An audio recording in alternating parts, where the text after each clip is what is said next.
gotta find him.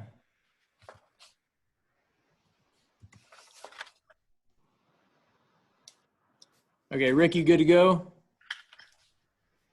Yep. Okay, Robert, I think mine says it's recording up in the upper left, and so I think everybody's on here that I'm expecting to be on here. Okay. Well, let's go ahead and call the meeting to order then, Karen. Let me get her unmuted here. East Ward Alderman Rob Foster. Here. East Ward Alderman Mark Bowers. Here. Mayor Robert Williams. Here. West Ward Alderman Vicky Montgomery. Here. West Ward Alderman Stacy Lee. Here. Okay. So in just a statement here, again, for the video conference meeting by Zoom, and it's in response to the coronavirus pandemic and pursuant to the City of Marshfield stay-at-home order, that this meeting is being held by online video conference. We've given access information to the public and made arrangements for any public that does not have technical access, that they would be able to arrange something with City Hall in order for them to have access to view the meeting. So based on our legal counsel, it meets all the requirements for being able to do a virtual meeting, which we're allowed to do during a state of civil emergency. One thing I want to remind the aldermen on is that it's not good enough just to say aye in a virtual meeting. We need to see you raise your hand. So I will call, obviously, if we don't have 4 raising their hand on aye, then I'll call yays, I'll call the nays, and you'll have the opportunity to raise your hand for that as well, so that it can be recorded by Karen. We may go a little bit slower, just so that we make sure everything is recorded accurately. We do want to go ahead and stand for a moment of silent prayer reflection, followed by the Pledge of Allegiance.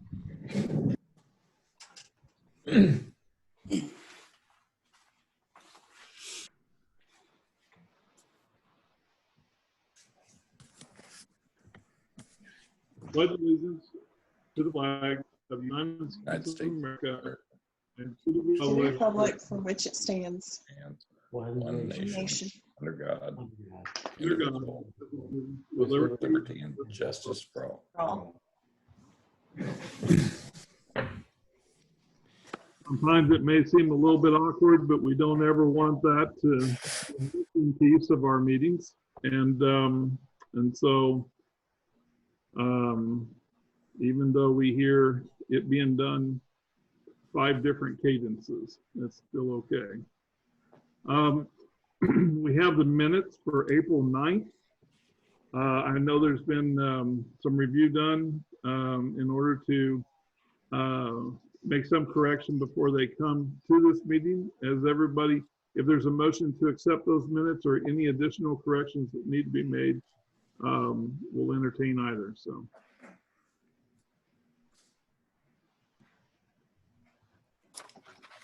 I move to approve. second. There's a motion and a second. Any additional corrections? All in favor, raise your hand. Aye. Aye. Okay, Karen, looks like everybody. We have the expenditures and financial reports. Go ahead and take a look. Just looking for a motion to approve the expenditures. Or any questions?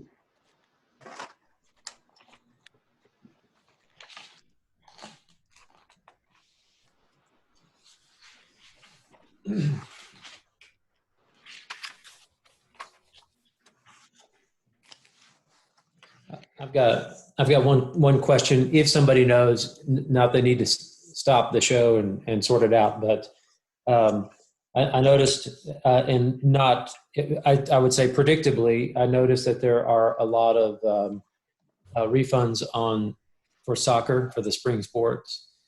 At this point, is that virtually all of the?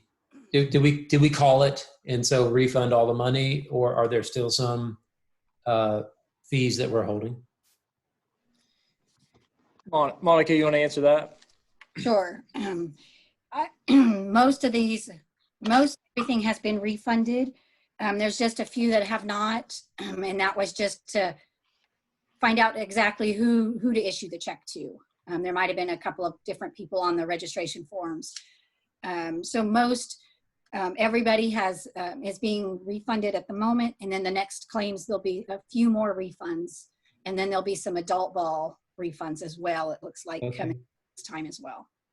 So just for my knowledge, as people ask me, and that's I think that's reasonable, clearly, and I understand what you're saying about some checks haven't gone out because you don't know who's the payee.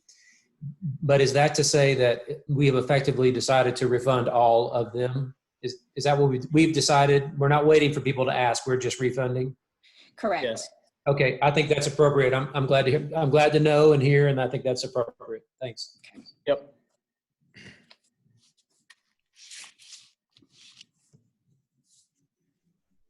Looked like it was going to be a good season, though. Yeah. Too Yeah. bad. Move to approve the expenditures. I move to approve the expenditures.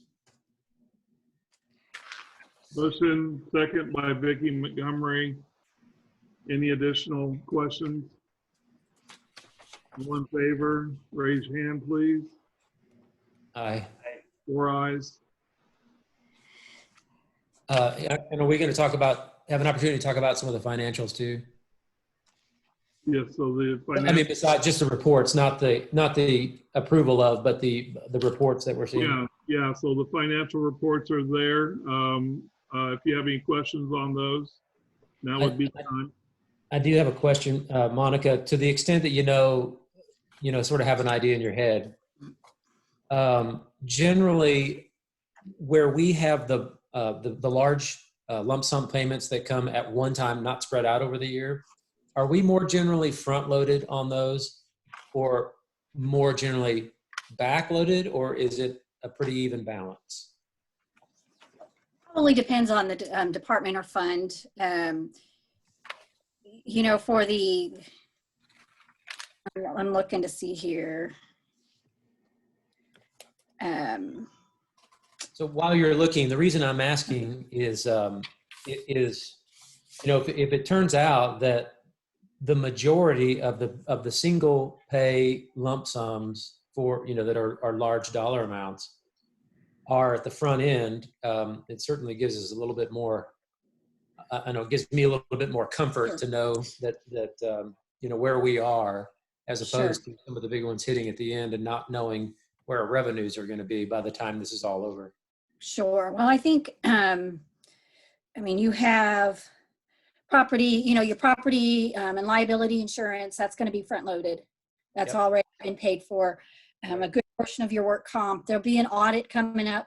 So there'll be a little bit in that audit that'll come out, but most of the workman's compensation insurance has already been paid. Trying to think. So our insurance, we have some revenue, some bonds that have been paid, debt service. So some of those are front loaded.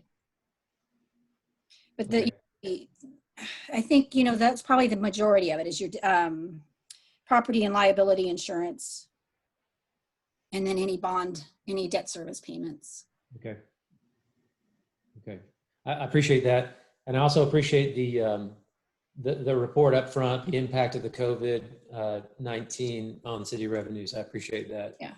Report. Well, we'll as we go forward, we're looking at what impacts, obviously the parks have been hit already with the refunds. As we go forward, we'll just continue to evaluate that. Thanks. All right, are there any other questions on the financials? And we're going to move right into new business. We have Joe Kinder here. with us, possibly a couple others that Sam will introduce, but we want to address the water and sewer revenue bond issuance. Initially, we thought that it would be an issue for us to take care of this in a virtual meeting, but after speaking with our financial counsel, they really have no issues. We've done everything to meet the requirements that they need us to meet in order for us to do that. I believe they're on the call here tonight. And so, yeah, is it Hayden?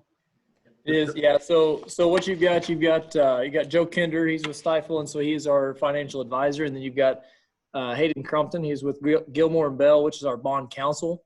And so everything that we're doing tonight, we have ran through them, multiple scenarios, so that we're covering our bases, the notices and as far as just the legalities of it. And so Hayden can speak to that if you need him to, as far as we've ran everything through him to be able to do this tonight. But yeah, they're basically, Joe's going to give us a breakdown of kind of how today went, I think. And then Hayden will be able to talk to, you guys have an ordinance in front of you that basically Joe was explaining last meeting that would be coming to you in this form, so that we can get closed on these bonds, and so that we can start, basically so we can have those funds in our account to start reimbursing ourselves for what we've already spent, and then for the future expenditures as well. So with that, I'll turn it over to Joe Kinder.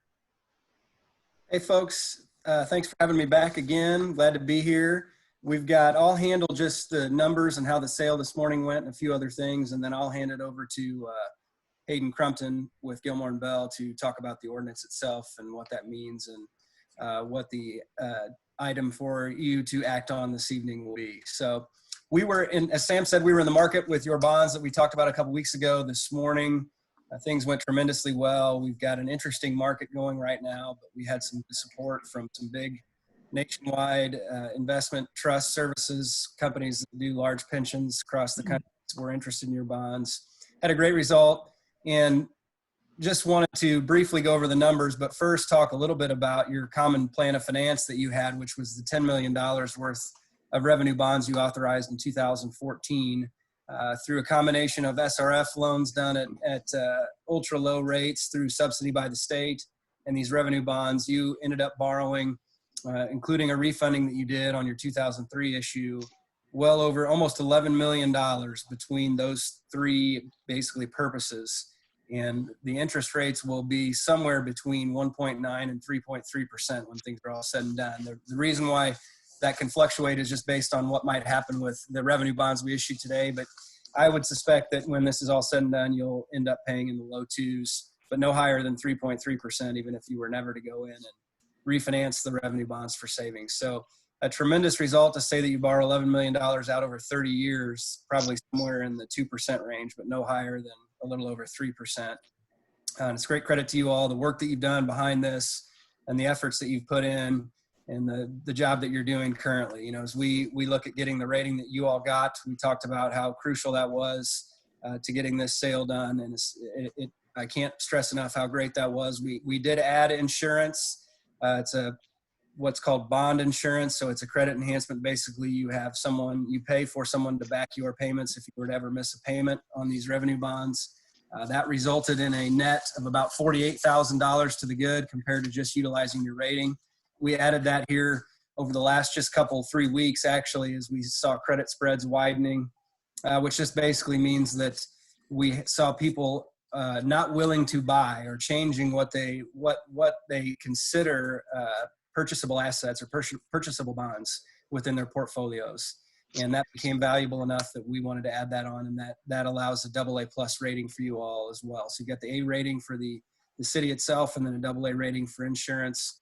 But just wanted to point a few things out. Sam, are you able to share this document or on your screen? I think so. Was that the which one are you wanting up, Joe? The board, it should say board presentation, something like that. Yeah. I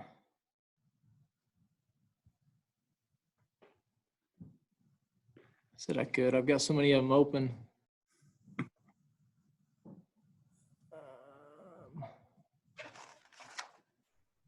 I might have left that as a Excel file too. I don't know if that makes a difference. You got this, Word presentation. There. I'm looking for it. There we go. That one? Yep. Okay.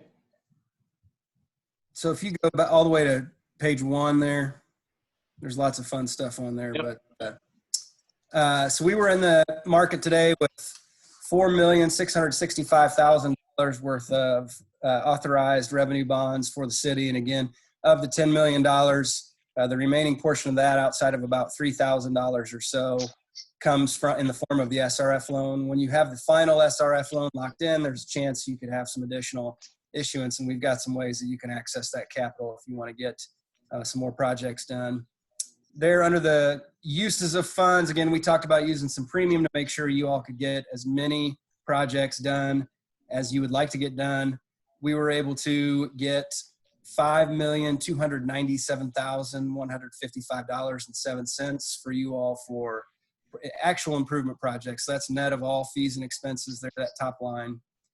Couple lines down from that, total underwriter's discount. That is our fee here at Stiefel. Again, you know, we what we did today and leading up to today was, you know, help with Gilmore and Bell on drafting documents, prepping credit enhancements, working on a rating packet for Standard & Poor's, working on a packet for the insurance company, getting things all put together, and then deployed over 200 institutional bond salesmen today with access to over 200,000 accounts, investor accounts across the country and across the world, to basically go out and make sure that we had the orders at the highest price, which for you all means the lowest yield that we could find on your behalf. And those are the things that we got up to in our work for you all. And then you can see gross bond insurance and surety bond fee. Those are both the fees that we added kind of late here. So it equates to a little under $40,000. But again, even if you take that fee off and put in rates that we feel like we would have gotten without the insurance, we saved net $48,000 there that it's going to go directly for you to be able to do projects. Sammy, switch over to page 2 there real quick. This is just where rates came in at, folks. There's 2 columns to focus on. The yield column, they're about 4 in, again, from 250 to 268. So there's, you know, every bit of chance that if you refinance those are the yields you'll see. If you never touch these, because of the way we structure these, there's a column called YTM over there. That's your yield to maturity, basically. So if you never are able to refund these, so if rates go well above 5% for shorter bonds, you'd be anywhere from 3.8 to a little over 4%. There's a bunch of statistics there, but down on the bottom right, the true interest cost or the net interest cost, again, somewhere between 4 and 4.4%. And you borrowed the SRF loan at 0.9%, but then if you include their fees, which are about a half, well, they are a 0.5%, you borrowed that at about 1.4%. If we combine the two together, it's that 3.3% number. Page 3, Sam, is just going to be, I believe, your debt service schedule. This is done. This is not actually your annual payments. I think that page 4 is going to be your true annual payments. There we go. Accrual basis payments. So these are the payments that you'll make on a calendar year, budgeted year basis. You make principal and interest payment, or interest payments twice a year, principal payments once per year. If you'll scroll down a little bit on that page, Sam, just to show you the bond yield, again, where we could end up. The bond yield for arbitrage purposes, it's 1, 2, 3, 4 lines up, that 2.7%. Again, you've been able to refinance every piece of debt that you've had out there for as long as, and most of our clients are the same, as long as they've been issuing debt. So there's every chance that if we go in and refinance these, that when you look at the total principal and interest, it'll be about a 2.7% cost to the city. We'll go to page 5. Some of these pages aren't really, don't really matter for you all. Page 6, Sam, that one's nothing. Page 7. There you go. That's the only other set. There was another line on that first page of cost of issuance that were outside of our fees. So there you see bond counsel fee of $41,000. That's Gilmore and Bell's fee. Again, they Hayden helped draft the ordinance. He drafted the offering document, which is what we call preliminary official statement, which is like a stock prospectus. They also offer their opinion that the bonds are double tax exempt, so tax exempt for both federal income tax and state income tax purposes. And then they help with IRS compliance throughout the life of these bonds, so that you make sure that you maintain your tax exempt status on those bonds. Underwriters Council's very similar role. They represent us and make sure that nothing has gone wrong there. Rating agency fee, again, that's that A rating that you all got on the system that is tremendous help at $19,000, and then paying agent $300. That's the outfit that actually takes the payments from you and makes sure that each individual bondholder has an opportunity or gets those payments on time. And that's really the end of the presentation on the numbers.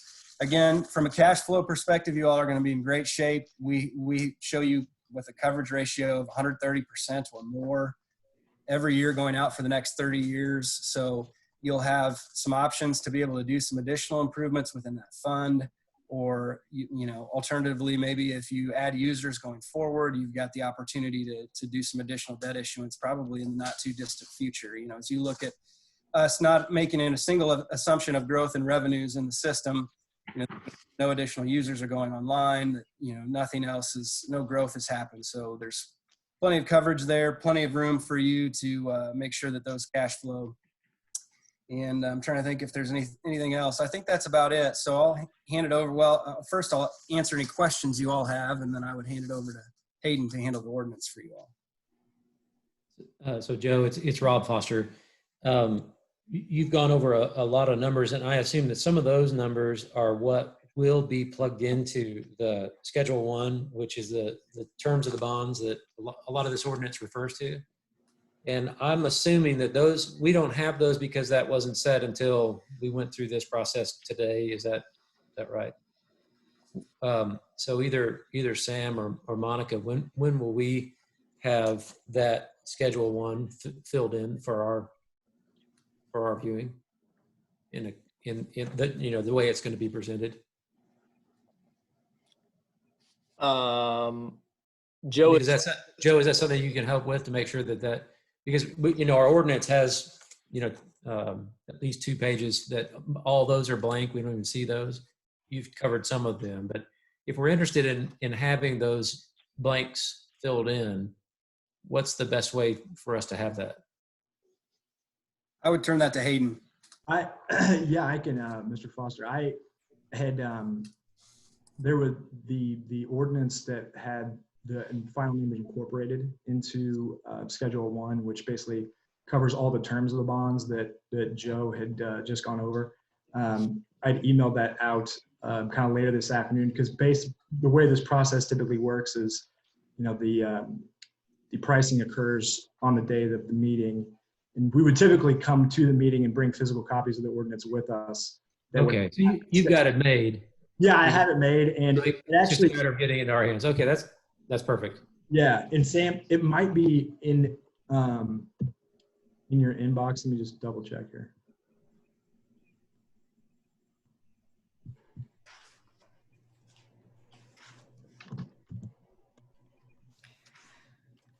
But yeah, just long story short, it is that ordinance is completed, and all the pertinent terms relating to the bond pricing are included in that Schedule 1.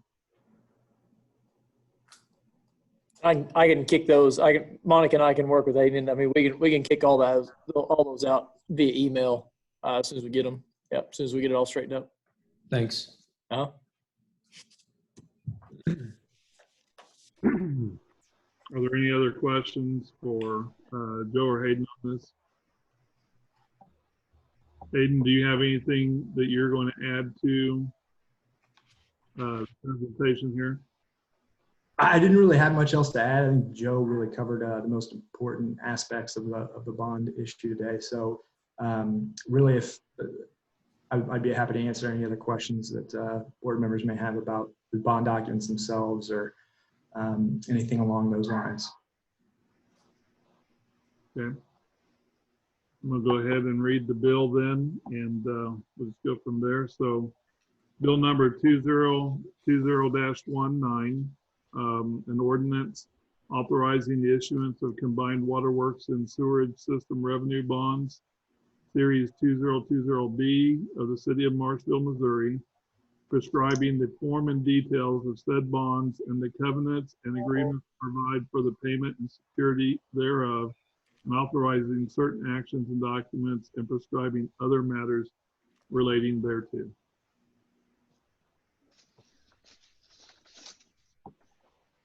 Move to approve.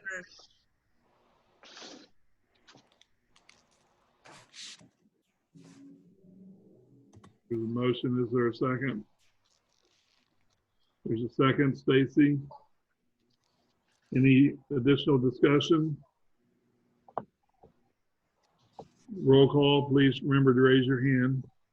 Foster, Yes. Bowers, Yes. Montgomery, Yes.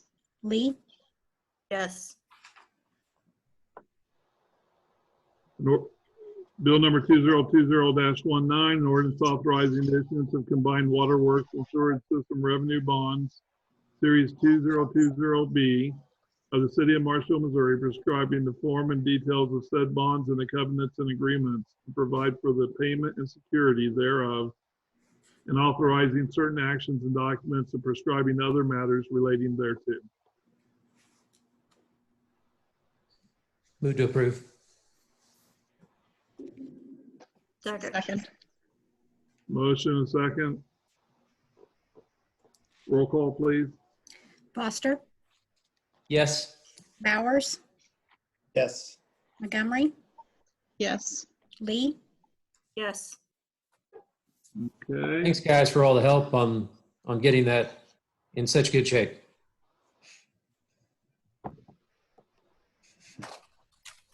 Thank you.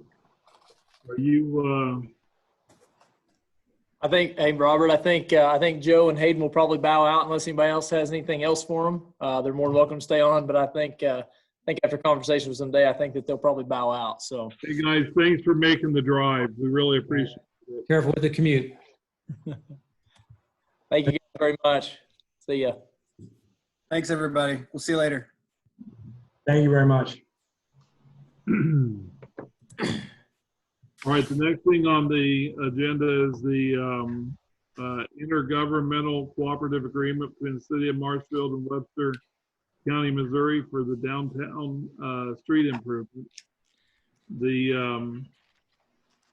Trying to get to the agreement here, but basically the agreement is agreeing to a 50-50 share of the cost of the full project relating to the street improvements, which includes the inside parking areas as the county had requested, but it does not include, there's built into there an exclusion for Price Street.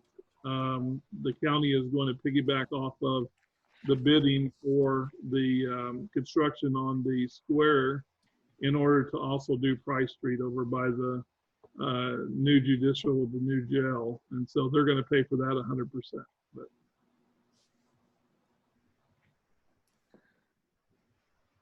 there's a bill. Just want to give a moment to see if there's any questions before we read the bill.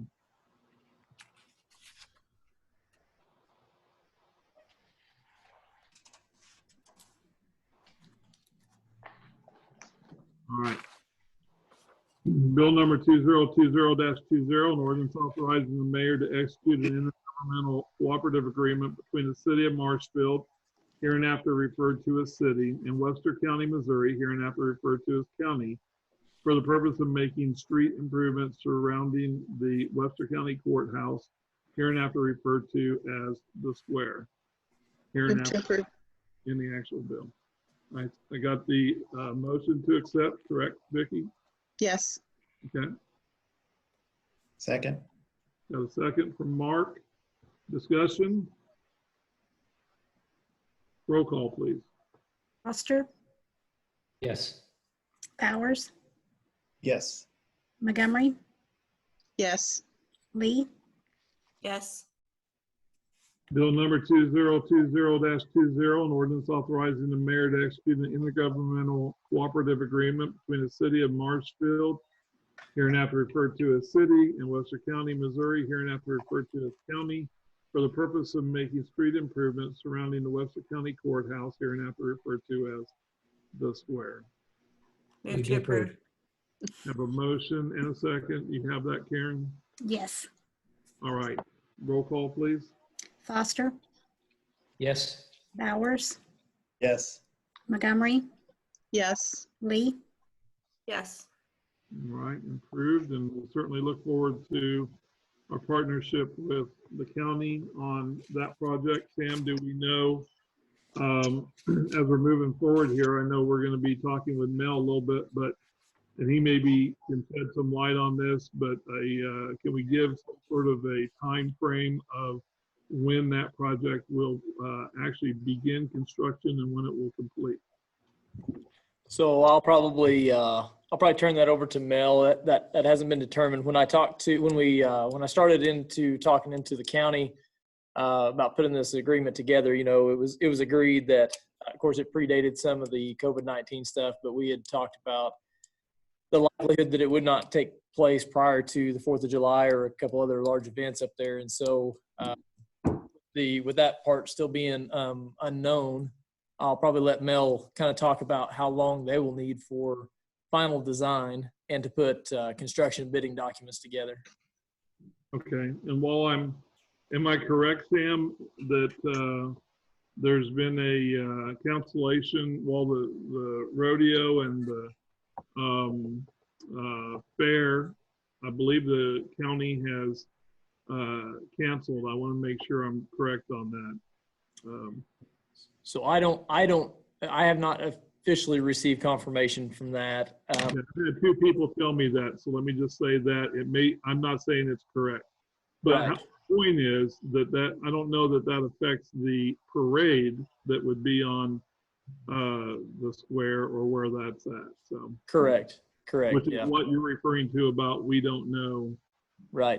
what's going on there. In the case that those would still be, that we would be in a situation where those could still take place, I wouldn't want to inadvertently just automatically cancel that out by having some kind of construction going on. And so I anticipate, and I'll let Mel fill a little more into that, but I anticipate it'll take a little bit to get that stuff out. And then the bidding documents, we're probably talking, we'll want a 30-day window time minimum for bidding document for the bids to actually go out. And so I don't think it'll happen before that anyway, but I'll let Mel kind of talk on that.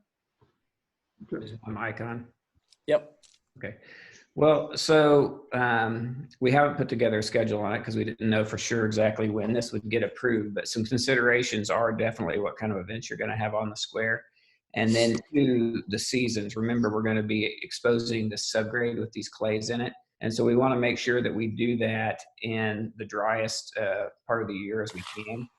And also remember is that when we're talking about bidding, my recollection is that we're going to do the preparation with city and or county crews, So what we're going to do is we're going to bring somebody into mill. We can bid that out. And then we're going to do the subgrade stabilization with city crews. And then we'll come in and pave. Now we can either bid that paving out or we can use the county bid for that work. So there's a lot of factors, and I really need to sit down and work through that with you guys and your city staff to come up with it. But what would be nice is to do it maybe right after, do it late July, August, September, do it during those warm, hot months where we have a lot less chance for rain. So. Yeah, that's what I would agree. I would agree as well. I would agree as well. And Robert, you've muted yourself somehow for sure. I can't unmute you, but Karen Crago she just chimed in and said that as of this morning that the parade was still on as far as she knew. So that one's still up in the air, right? And Well, keep in mind that the parade is a Chamber of Commerce event, and so Right. it's not. Okay. Right. And so, yeah, I would agree with Mel. It'd be somewhere in that time frame just because of just gearing up and just basically just construction weather. Yeah. Yeah, we don't want to build it in the spring, and we really don't want to build it in the winter. So. Just a question on that, Mel. Once it begins, how long do you anticipate it to take before it's completed? Again, I really don't know because a lot depends on how much staff that the city and or the county can put on that, and how much, we're talking about, we're going to mill this pavement and we don't know how much we're going to break through. We know that there's some thin sections and some thick sections. So if we get lucky and we don't break through much at all, then it's going to be pretty quick. But if we break through and do a lot of subgrade stabilization, depending on the availability of your crew, it could take longer. But I can sit down and work with Sam, and we can do some estimates and bring you back our best guess for a schedule. Well, that'd be good. Okay. Yeah, I can tell you that it will not be a long drawn out thing. It'll be one of those things that once we break that top surface and we change the way that the water sheds and the water flows off the top of it, and we make basically ridge lines for the water not to drain off of it. I've already talked to kind of the county and the county crews, and I mean, it'll be pretty quick. Maybe some long days, long nights, and possibly a weekend or something, but it won't be very long. Okay. Yeah. Nice. All right. So we have a supplemental agreement. I want to make sure that we get into that with Mel number 8 from Great Rivers. Mel, did you have comments to make on that before we read the bill? No, it's just exactly what I've presented to you in the past. We haven't changed anything. So last time I presented this to you, this is what's in your estimate that I presented to you before, and nothing's changed. So. Okay. Bill number 2020-21, ordinance approving the terms of supplemental agreement number 8 to engineering services contract between the City of Marshall, Missouri and Great River Associates, Inc. Move to approve. Or second. Roll call whenever you're ready, Karen. Foster, Yes. Bowers, Yes. Montgomery, Yes. Lee, Yes. Bill number 2020-21, ordinance approving the terms of supplemental agreement number 8 to engineering services contract between the City of Marshall, Missouri and Great River Associates, Inc. Move to approve. Was that a motion and a second? In a third. Okay. And a third. Give an opportunity for discussion on this one. I didn't last time, so. All right, roll call, please. Foster, Yes. Bowers, Yes. Montgomery, Yes. Lee, Yes. All right. Thank you very much. Thank you very much, Mel. Appreciate it. Appreciate all you do. We have an update from Michael and some conversation that we need to have on the COVID-19. So I'm just going to go ahead and let Michael give his update. Thank you. So I think hopefully you guys got a copy of this before the meeting tonight, but I will go through it and answer any questions, of course, that we have pop up. So current situation, according to CDC, there are reported 802,583 cases in the United States. That was as of 2 o'clock today. And there have been a total of 44,575 deaths in the U.S. As of 2 o'clock. Missouri is reporting 6,321 cases with 218 deaths out of 59,266 persons that have been tested. In Missouri, 93 of the 114 counties are reporting cases. The World Health Organization is reporting 2,549,632 cases worldwide, with 175,825 deaths in 213 countries worldwide. Currently, we have had 13 cases in Webster County. That's come out of 194 persons tested. 2 of those are now better, so we've actually got 11 that are active cases. We do have one from Webster County that is currently hospitalized. Along with this, we have 4 patients that are being monitored and 11 that have been tested and pending results. No deaths in Webster County at this point. I did go ahead and update the county listing there and the cases by county. Rob, you'll notice we still don't have a case in Laclede, so they've been very fortunate just above us there. But the counties surrounding us, with the exception of Laclede, all do have cases. Christian has 18, Dallas has 2, Greene at 82, Webster at 13, and Wright with 9 cases. So everyone with the exception of Laclede that borders our county has cases. I did break down cases by age there. 20 to 29 age group, excuse me, under 20 has 164 statewide. 20 to 29 has 813. 30 to 39 is 811 cases. 40 to 49 is 984. And then the bigger numbers come in the 50 to 59 age group of 1,218. 60 to 69, 1,081. And then our 70 plus population is 1,240. Deaths by age under 20 are 0. 20 to 29 is also 0. 30 to 39, we've seen 3 deaths. 40 to 49, we've seen 5. 50 to 59, 21. 60 to 69, 46. And then, as we've seen since the beginning, the majority of the deaths are in that 70 plus population with 143. By sex, males 2,839, females 3,412, and then unknown, unreported is 70 so far currently. Excuse me. Some assumptions and known information, some stuff in here it's kind of new.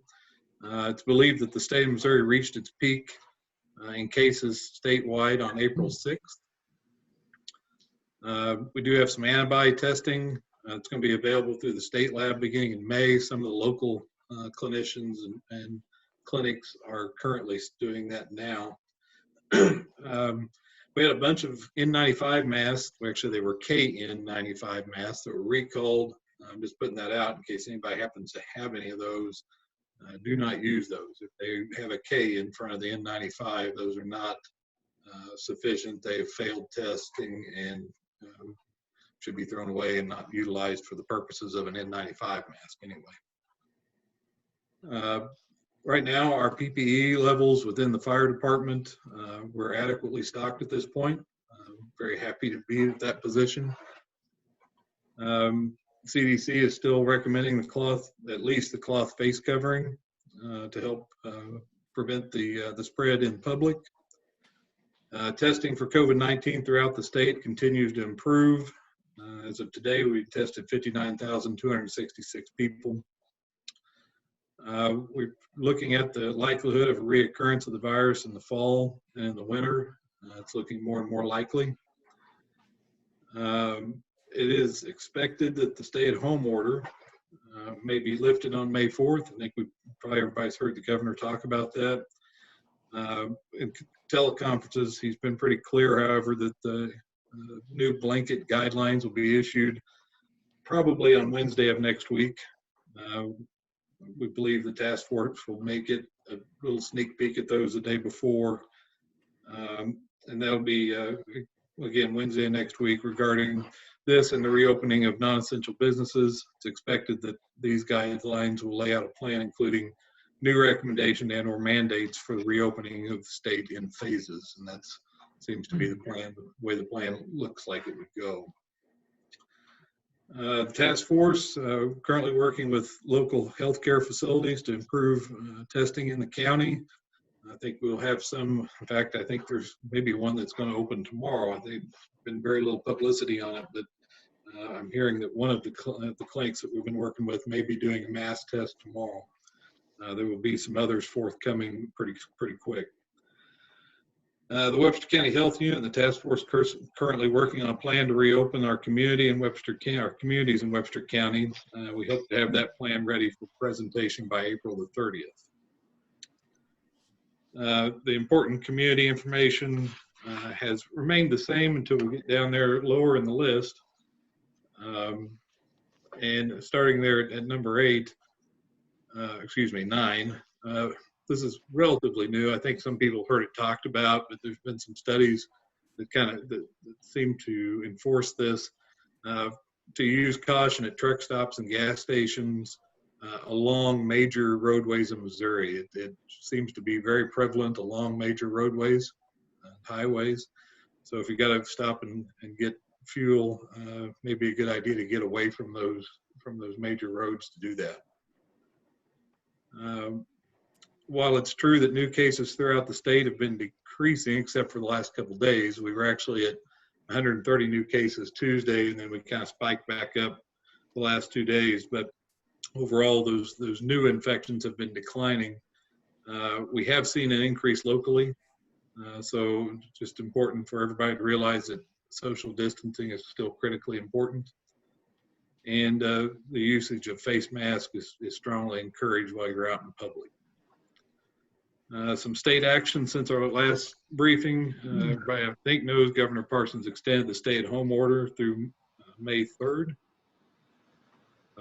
And then the required testing criteria for persons suspected to have COVID-19, those were relaxed somewhat on the 22nd in order to encourage increased testing in the state. So it was not quite as strict criteria in order to get those tests. I'm not aware of any county action since our last briefing. My action since last briefing has been participating in conference calls with Governor Parsons, participating in Webster County COVID-19 task force meetings, continued to help businesses with compliance, reviewed daily briefings from multiple agencies, obtained additional PPE and supplies, and dispersed them of those as well.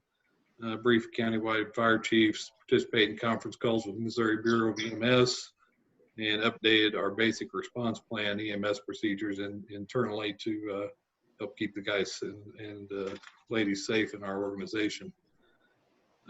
Prevention measures are still the same. Hand washing, avoid touching your face, avoid close contact, keep 6 feet, stay home when you're sick, cough and cover coughs and sneezes, disinfect frequently touched areas, social distancing, 10 groups of 10 people or less. And then one thing to add to that, it probably hasn't been on there in the past, is wear a face mask when in public. So it kind of brings down to some recommendations and considerations that I have for you guys.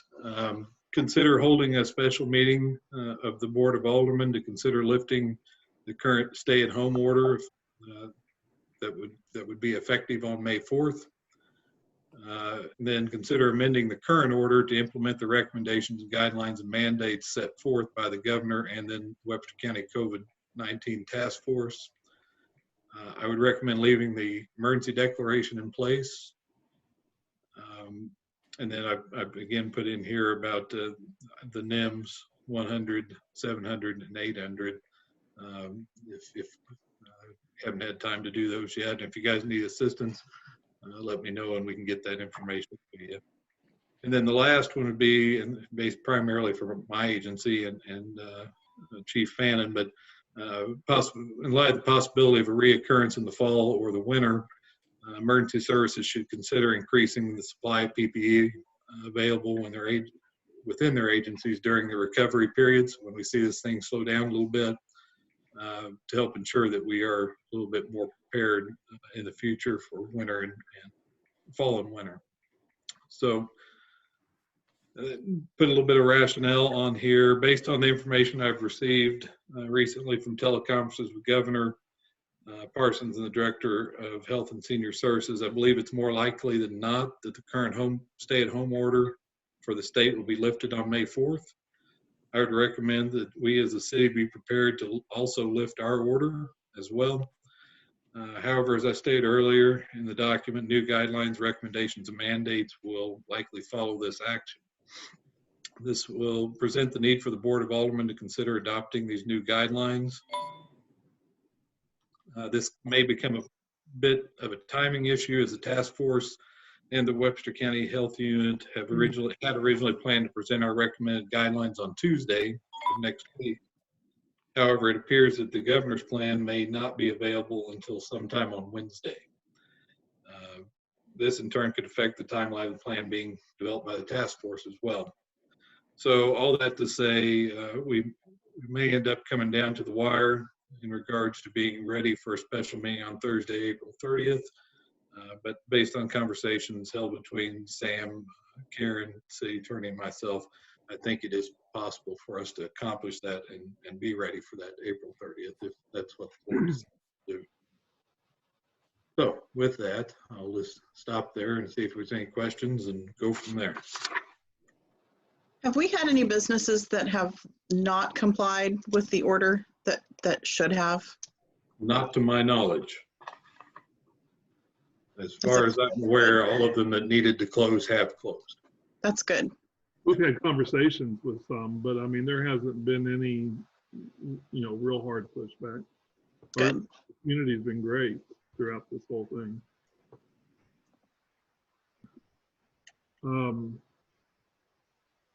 One example of, I was going to ask Michael on the 13 cases that have been confirmed in Webster County, just off the top of your head, how many of those, if you were to put it by household or family? I mean, so my understanding is that the last 5 are actually related or in the same household. Related to one another in that they had contact with each other, correct? Not related as in family? I'm not sure if they were actually family members, but I believe they were exposed in the same household. Where they all live in that same household, I'm unclear. Okay. So if you, and I think there's another where the 2 were related, right? A husband, wife, or something like that. That's correct, yes. Right. So while we're looking at a larger number, we're seeing the number double actually in a fairly short period of time. When you look at where they got the exposure, it actually is that there was an event or one place where they were all exposed from that. Correct. Yeah, a multitude of them came from a couple locations. Right. And how that potentially, impacts us as we're looking at this is, as an example, our police department, since our last meeting, they responded to a call. And at that call, it was a serious call that a number of them had to respond to. And of course, they only have options. They have certain ways they have to address issues, but because of that, we ended up with more than a couple of them who had to self-isolate for a couple of days. We were very fortunate. It was over a weekend whenever they would not be working, and they were able to, the individual who had been exposed or who they thought might have it that they came in contact with actually tested negative, and we knew that within a couple days, and so we were able to clear them of that. But it could just as easily have gone the other way, and our law enforcement would have been seriously hampered because of exposure from one event. And so, of course, we look at that and say, well, we would hope that they don't respond in groups like that. But when you're dealing with law enforcement, they have to respond that way to certain types of calls. And so we're very fortunate that they're still willing to do that. But at the same time, just understanding that when it comes to our emergency service personnel, whether they be our firefighters or law enforcement or nurses or EMTs or whoever it is, being exposed to it could mean that they have to self-isolate, and then we lose a number of them from one incident. And so we're very fortunate also that we really haven't seen that happen at this point in Webster County. We've seen close calls, but we haven't actually seen it happen. Am I correct in that? That we don't have actually any of our emergency service personnel that are quarantined at this point or are not able to be functioning.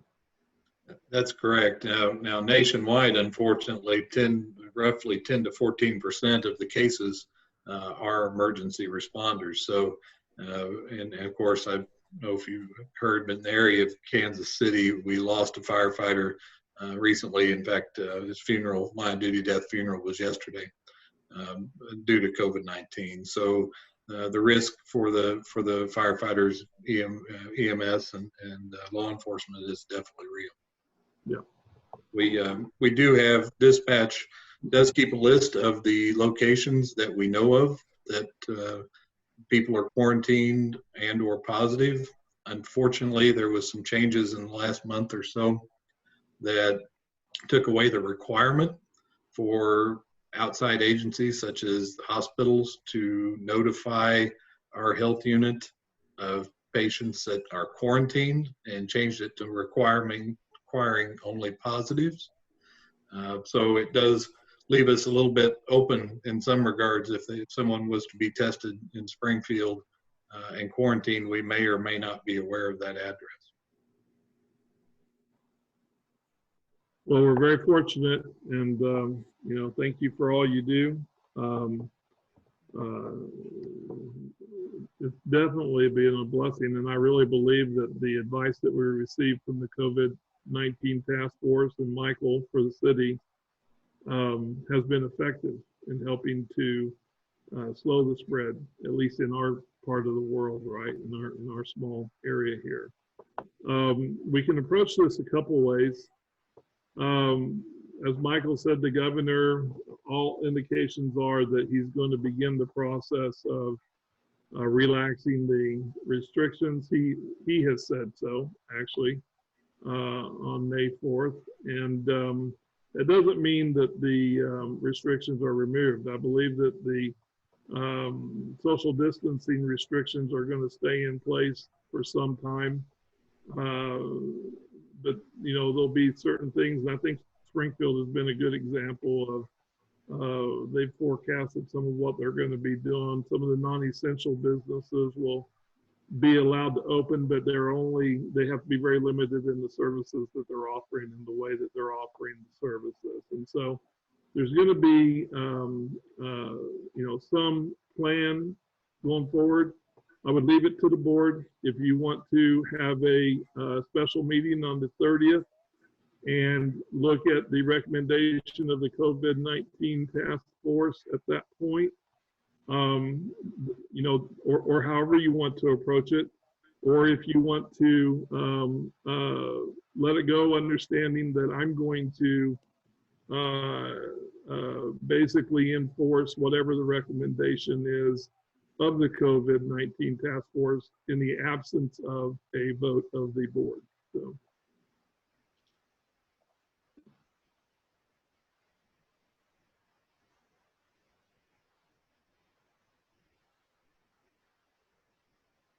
That was a statement laced with a question.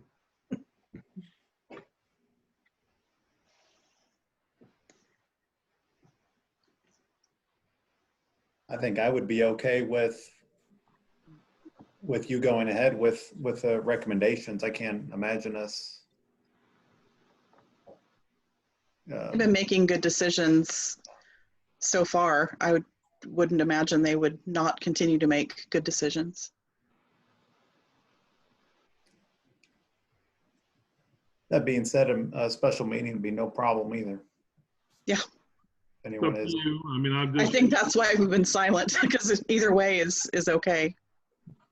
I mean, if we do a special meeting, it might be good to do a special meeting just so that we can have a clear layout of what those recommendations are. We could redo the, not just the order that we're under for stay at home, but if necessary, we could by ordinance, take away the ordinance that's in place and establish a new one,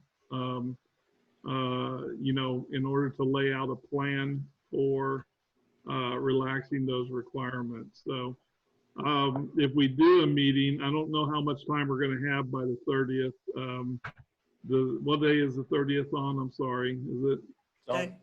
It's on the Thursday, and so Thursday.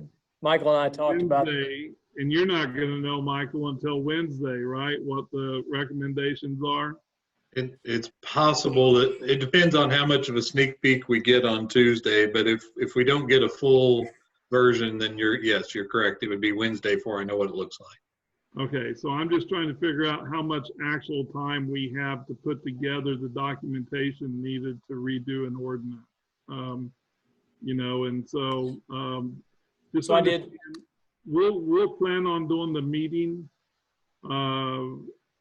unless in the meantime we figure out that we don't need to or whatever, and we will do everything we can to have it together. My intention is, absent of a vote of the board, to enforce the recommendations of the COVID-19 task force. So.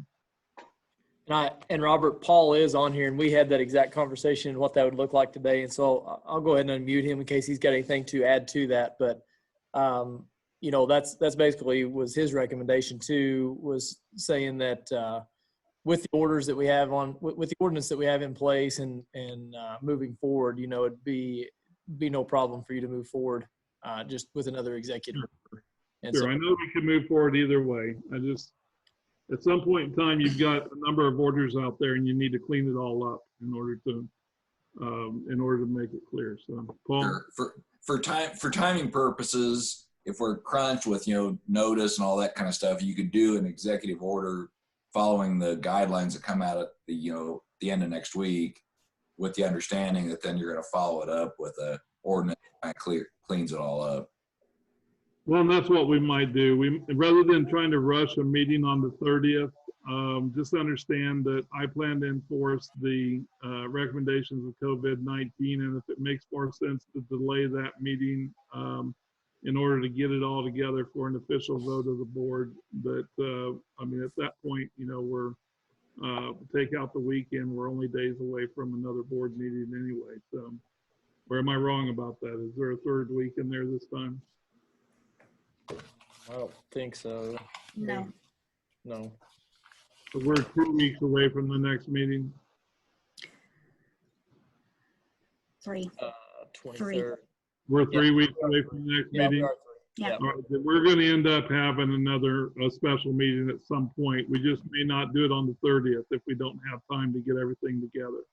Right. We don't want to go another. I don't want to go 3 weeks before the board votes on it. So we'll get it out there, though. It sounds like everybody's going to be okay with the COVID-19 task force recommendation. Vicky's right; they've done a great job guiding this effort so far, and of course the board has ultimate authority on this. But you know, we put a lot of trust in that organization.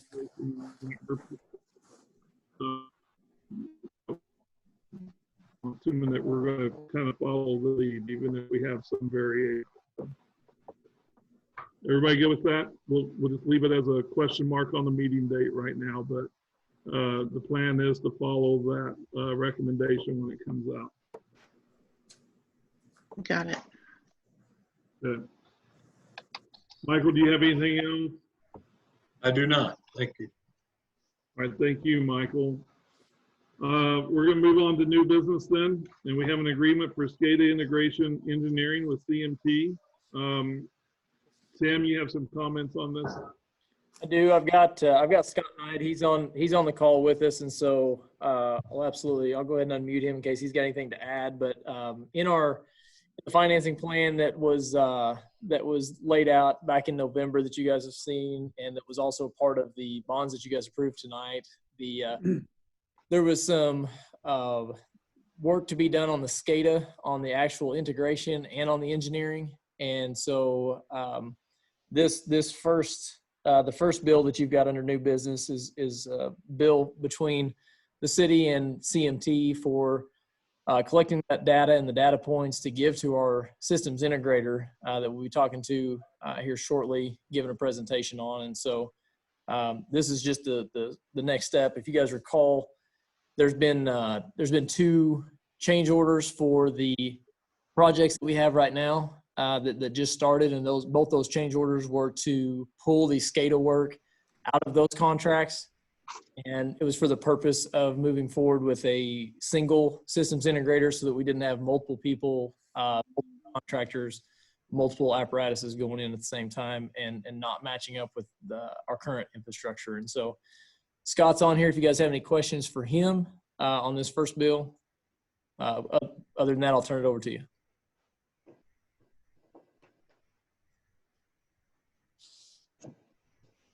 All right, we'll just go ahead and read the bill then and see what we get.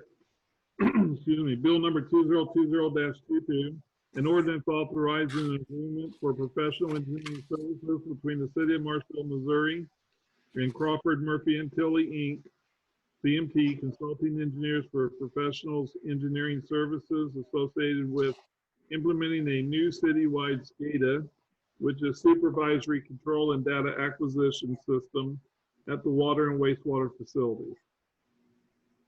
Move to approve. Second. Motion and a second. You got that, Karen? Yes. Discussion? Roll call. Foster, Yes. Bowers, Yes. Montgomery, Yes. Lee, Yes. Bill number 2020-22, an ordinance authorizing an agreement for professional engineering services between the city of Marshall, Missouri and Crawford, Murphy and Tilley, Inc., CMT, consulting engineers for professionals engineering services associated with implementing the new citywide SCADA, supervisory control and data acquisition system at the water and wastewater facilities. Move to approve. Second. The motion and a second. Roll call. Foster, Yes. Bowers, Yes. Montgomery, Yes. Lee, Yes. Sam, is there going to be a reason not to just go ahead and read the bill on this next one?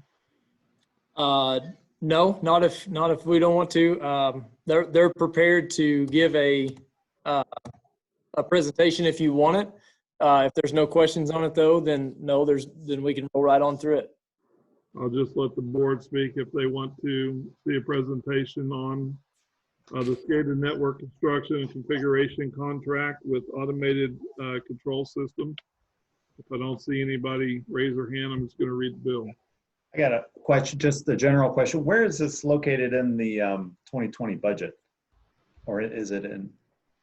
So I'll unmute. I'll get Monica in on this, but so it's not necessarily in the actual budget. It was in the approved financing plan for the bonds that you guys approved tonight. Okay. Okay. Got it. Those weren't individually budgeted. They were just budgeted as a whole in that financing plan that you guys approved back in November. Okay. Thank you. All right. Bill number 2020-23, an ordinance authorizing a contract for services between the city of Marshall, Missouri and Automated Control Solutions to be our systems integrator for fiber and SCADA network and operations. Move to approve. Second. Motion and a second. Discussion. Roll call, please. Foster, Yes. Bowers, Yes. Montgomery, Yes. Lee, Yes. Bill number 2020-23, an ordinance authorizing a contract for services between the city of Marshall, Missouri and Automated Control Solutions to be our systems integrator for fiber and SCADA and operations.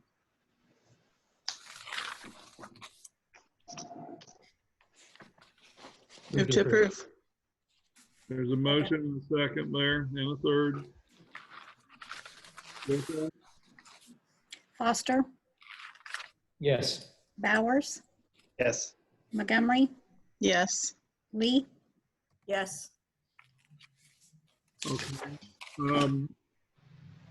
So wherever they're at, let Automated Control Systems know that we're appreciative that they were on here, and I believe that's is it Travis?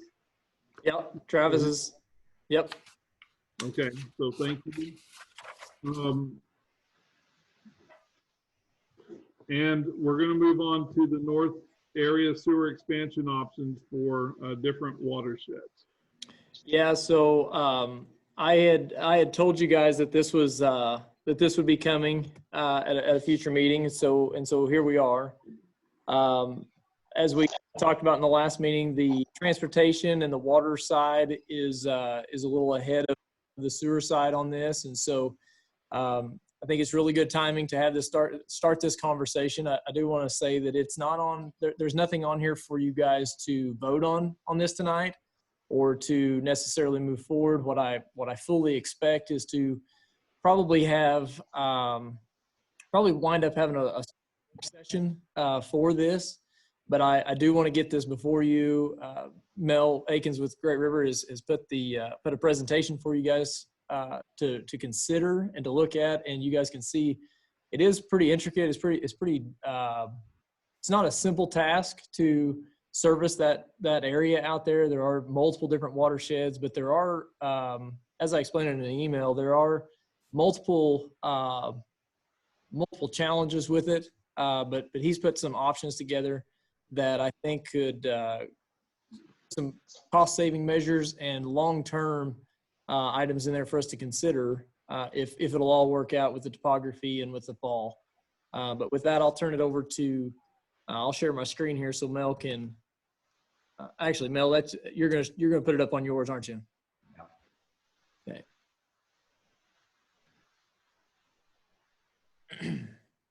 Okay, can you all see that well? Yes. Yes.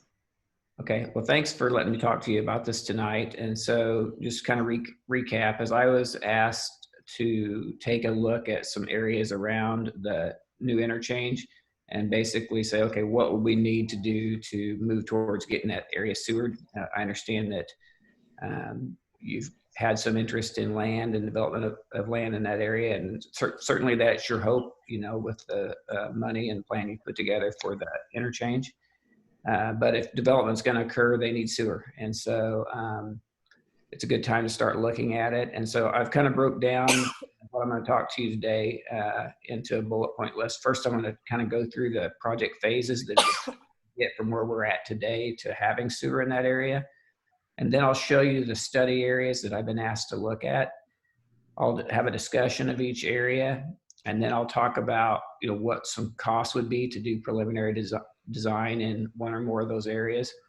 And then I'll also discuss how those costs relate to the citywide study that we talked about at the last meeting. Remember, we discussed the concept of doing a citywide study, and part of that could be possibly funded by a SCEAP grant, but then there would have to be some additional funds if you wanted to cover the whole city. And at that last meeting, you said, hey, let's just apply for the portion that we can do with the SCEAP grant, which was roughly 2/3 of the overall cost. And we'll make a determination later whether or not we want to expand it beyond that. So that's what I'm talking about is when I say the citywide capacity and concept study, that's what we discussed last time. So moving on to the project phases. So, you can break down planning and design in several different ways, but this is pretty common.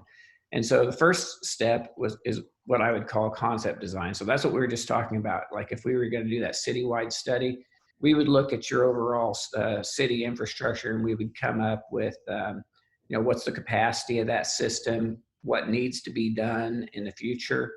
And for each of those needs that need to be done, we would look at what's a concept of how we could do that. Then the next step would be to zero in a little bit more on that and come up with a preliminary design. So it's a little bit more detailed than the concept design. And then the next thing would be final design, permitting, and easement. So for example, what you guys just approved for us to do tonight on the square is this third box, this final design. And the work that we've been doing up to now, where we concepts and costs and that type of thing, that was where we're going through these first couple of phases. And then obviously bidding and construction is when we'll bid the project and construct it. So another way to look at this, it's just an analogy, but it's a pretty decent analogy, is that concept design is that it's kind of like that 5,000 foot view of the problem and the solution. And then preliminary design zeroes it in a little bit more, say 1,000 feet. And then final design is ground level. We're actually out there surveying and we're preparing drawings to get it ready to build. And so what I'm going to present to you tonight is to get you through those first 2 boxes for this area, so that you can get ready to figure out how to actually design and build sewers out in this area of the new interchange. Any questions before I move forward? Okay. So this is an aerial view of the city, and so just for perspective, there's an aerial picture there, and then these straight yellow lines, those are different property lines. I-44, can you see my mouse? Yep. Yep. I-44 runs through here. This is your existing interchange, this yellow dot. This yellow dot up here is the proposed interchange that you guys are building right now. And the areas that we're talking about sewering are 3 of them. One is the area west of I-44, and that's area 1, that's this purple area. Area 2 is obviously labeled 2, and it's the area east of the interchange, east of I-44. And then area 3 is that picks up at that eastern edge of area 2 and extends to the intersection of the new North Elm and the new CC is right there. And so, and these areas are taken from your grow plan. And so, you know, according to your grow plan, this purple area, I mean, who knows for sure, but the way it's conceived right now is that some type of industrial / manufacturing land use. And then the area in 2 is a commercial / office use. And then this orange area here is also that same use, commercial and office. This area around, well, I guess this blue, that's your public facility. So, you know, that is your aquatic center area, and your new park. Is it Patriot Park? Yep. Patriot Park? Yep. And so, and then the areas south and west of that is mixed use / residential commercial. And the area just kind of northeast of that is conceived as multifamily. So you guys have done a killer job of envisioning this project and funding this project, which allows for the development of this land. And so we need to make sure that you got sewer available and a plan to get sewer to that so that that can actually happen. And you can also kind of see, if you look at this area that we're looking at, I mean, I don't know the exact percentages, but you can kind of see your city is kind of in here. This is probably 15 or 20% of your city area is what we're talking about. So it's a big area that we're talking about. So if we zoom in a little bit to this area, you can see that just to the south of Area 1 is your existing wastewater treatment plant. That's at WWTP. And it's on the same side of the road as the west side of the road as Area 1. And you see these yellow lines here that I'm drawing around. Those are what I would call sewer sheds. They could also be watersheds, but basically everything within one of these yellow areas that are bound by these lines, all the sewage that would occur in this boundary would all end up by gravity to the same point. In this case, this point right here. And so that's what those represent. So let me slide to another slide. And then for another perspective, these red dots that you see, these are your existing sewage lift stations in this area. So you've got several existing sewage lift stations that fall within the sewer sheds that we're talking about. And so for discussion purposes, this one that I'm circling right here, this is lift station 6. This is the lift station that you guys asked me to look at during the last meeting. And so it's within the realms of what we're talking about. And then to take that to the next level, I talked about these sewer sheds that all the water or the wastewater would fall to a specific point. These green dots are where that would be. So for example, everything that would fall within this one, and this one would naturally find itself to this green dot and so forth. So you can kind of see. So what's interesting is these areas that we're talking about, they fall within 1, 2, 3, 4, 5, 6, 7, 8 different watersheds. So the sewage on its own wants to go in 8 different directions. So it kind of, that's what Sam was talking about. It's kind of a complex thing. It's not just a easy, we run a sewer line up and do it up into the area. We have to really plan this out well. So I'm not presuming to know the answer yet, but I just took a stab at, okay, what would be one major concept to sewer it? And I'll show that to you, but before I do, let me just say, typically, if you don't look at it from a global perspective, if you just go in and try to solve a small area, let's just say, for example, that we were going to look at this particular area that I'm circling here and say, how are we going to get sewer to it? Well, what you would end up doing is you'd end up going to the low spot and putting a pump station in. So this green dot would turn into a red dot. So you'd go in and install a pump station, and you'd find some way to pump that to an existing part of your collection system. And the cost for pump stations, they range, depends on how big it is and how sophisticated you want to get. But the types of pump stations that I would expect to see in these areas probably range from about $275,000 to about $400,000 to construct. And so that's great if that's what you really want. But if there is a better way, by looking at it more global, that you can reduce those lift stations, because they cost a lot to build, and then they also cost a lot to operate and maintain.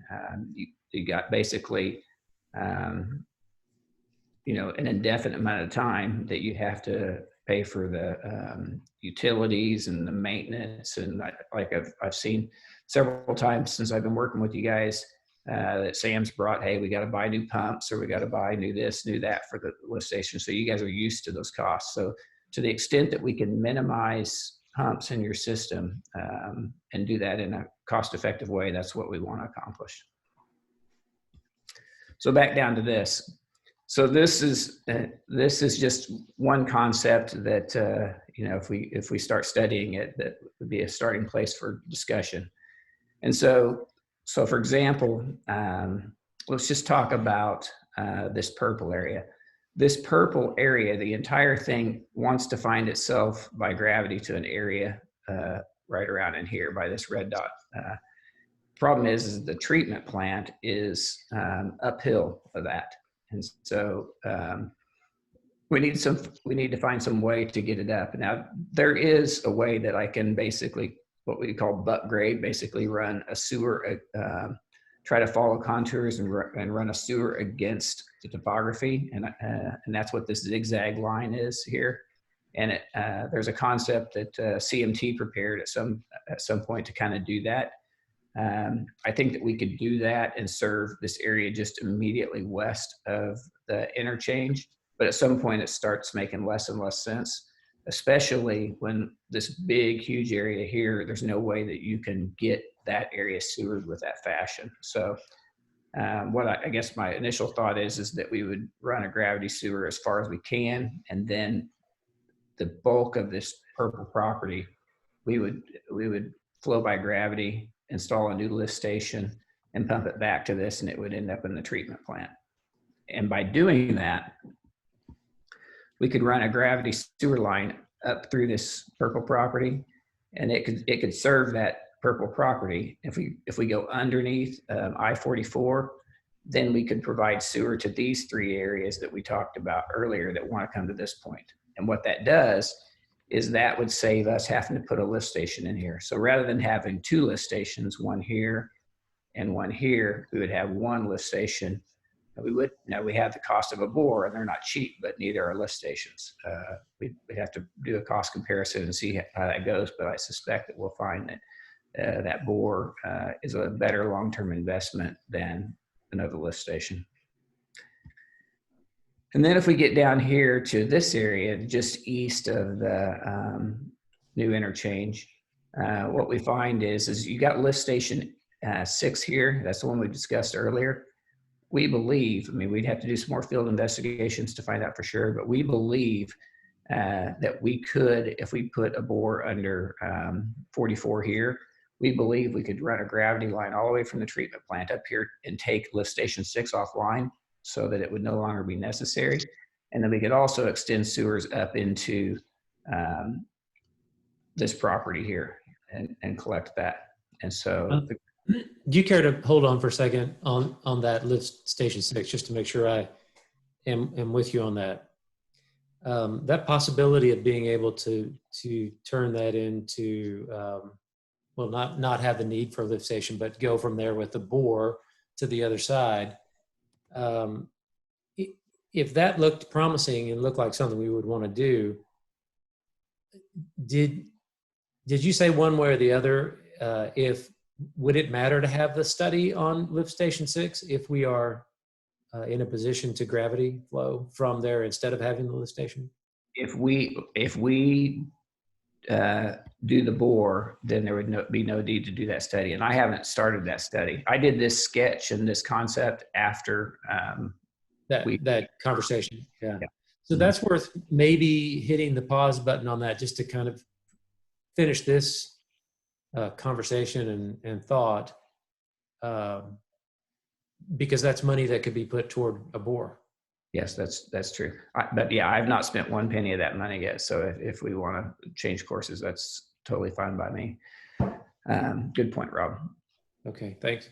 Okay, and then but anyway, so then we could do it. And then if I look at this area over here, this area all wants to flow to this point. And so there's really no way to get this into your system without putting a new lift station at some point here. So we could run gravity lines to serve that.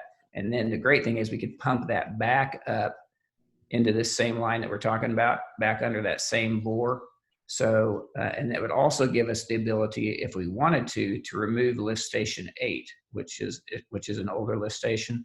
So, you know, if we were to do this, we would be losing lift station 6, we'd be losing lift station 8, and we'd have to add 1. So we'd go from 2 existing lift stations that are older and probably need repair and work done anyway. And then we would be able to serve a lot of your new development land and end up with only 1 lift station. So, okay, can I interject one more time? Given this, what I consider really relevant and important information, and I'm encouraged to hear that these are possibilities for us.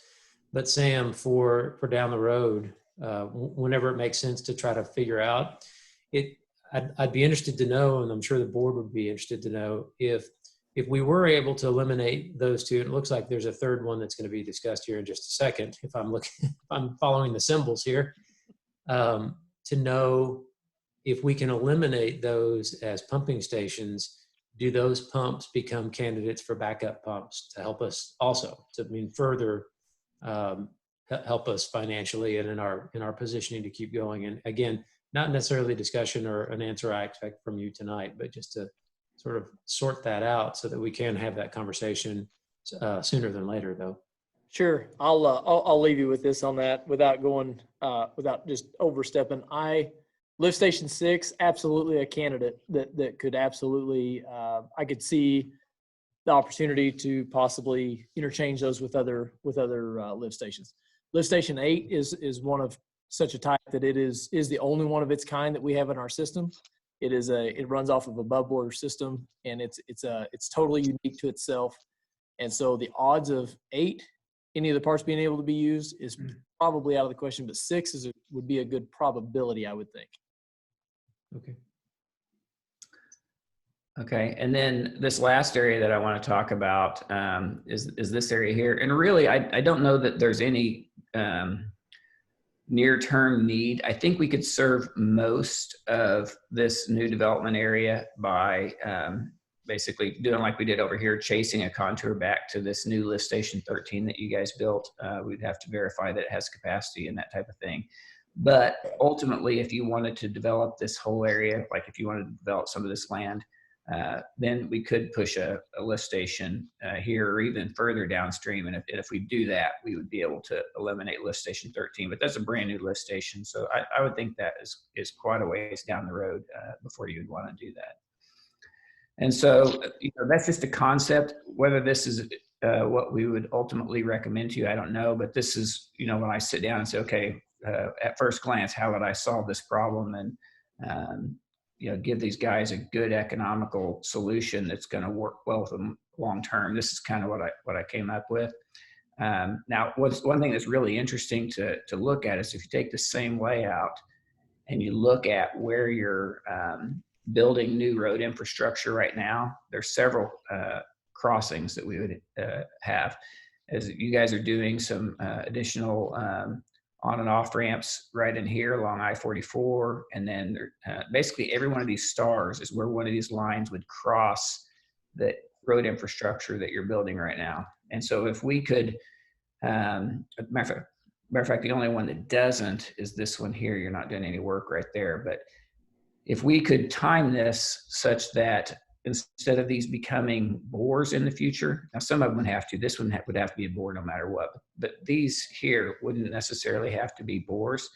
If we could time this such that those could be put in as casings under the construction of your existing project, it'd be much cheaper because you can install a casing for a sewer during, while you're constructing the road much cheaper than you can come back later and bore it. Especially, with CC, this will be a state route, so you're going to have to get permission from MoDOT in the future to bore that and deal with that. So, I think it's just a good time to have this discussion and see if we do want to do some of these, even if we don't, like, for example, even if we're not ready to build this part of the sewer right now, maybe we want to look at going ahead and at least figuring out what the casings need to be and working with your existing contractor, HR Quadri, and see if they could, change order that into their contract to add those casings for you. It might be something. Isn't that an agreement we already have with them? So I was getting ready to say, so we have an agreement with them on the water casings, and so which those should be on site next week. And so I talked to Steve Bobanovich with HR Quadri, and so they're ready to put those in, and they want to uphold their agreement on that, and so they're ready to roll. This is a totally different side. So this is the sewer side. I did have the conversation with them today, actually, and told them that this is a real possibility and probably more of a probability that some of these casings that we'll be discussing. And I asked him what the odds of us being able to either change order that in or work out some type of an agreement, same type of thing. If we buy the casings, that they would put those in.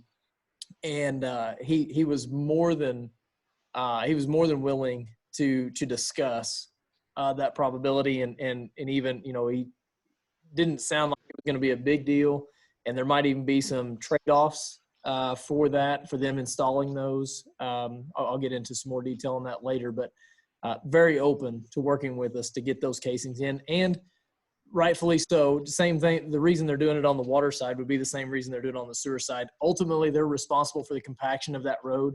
And so for them to dig those across and put everything in, the liability of somebody else being in their work zone and that road failing in that area, it's worth more to them for them to put those casings in. And so timing would be the thing, right? If we can get it all done in time to coordinate with their schedule.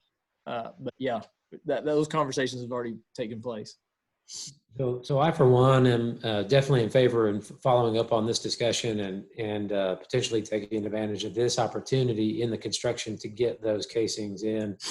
I feel like that is, to not do that, we might look back and would most likely look back with regret that we didn't seize this moment. So I'd encourage seeing follow up on that and some options on how we can actually try see about implementing that. So when we get going to come in the form of an agreement, Sam, that we're going to have to enter into. Addendum to the existing agreement. So not to get the cart ahead of the horse. So yes, No, it's a handshake agreement with them right now on that portion. This here might not be. This might be like an official agreement, but when we get down, when Mel gets on down here and explains the different areas and the costs associated with it, I'll let him get done with his presentation. Then I'll break down how the proposed cost of how we would pay for this. So that discussion will happen here in just a few minutes. Can we get this presentation emailed to us? Sure. Thanks.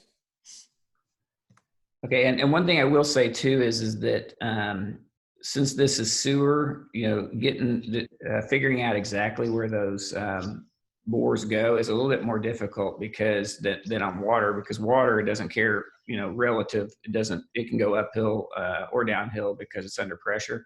But these sewer bores, we got to set them exactly at the grades that we want them to go. So for example, this line that goes up through here, if we choose to design and build this line, we really have to profile that line and do the engineering of it from the treatment plant all the way up to it so that we know that we're not too high or too low when we go to build that line. And so there's a little bit more engineering on getting these casings or bores figured out than what there would be on water line. But we can talk about that more here in a minute, but just since we're talking about it right now.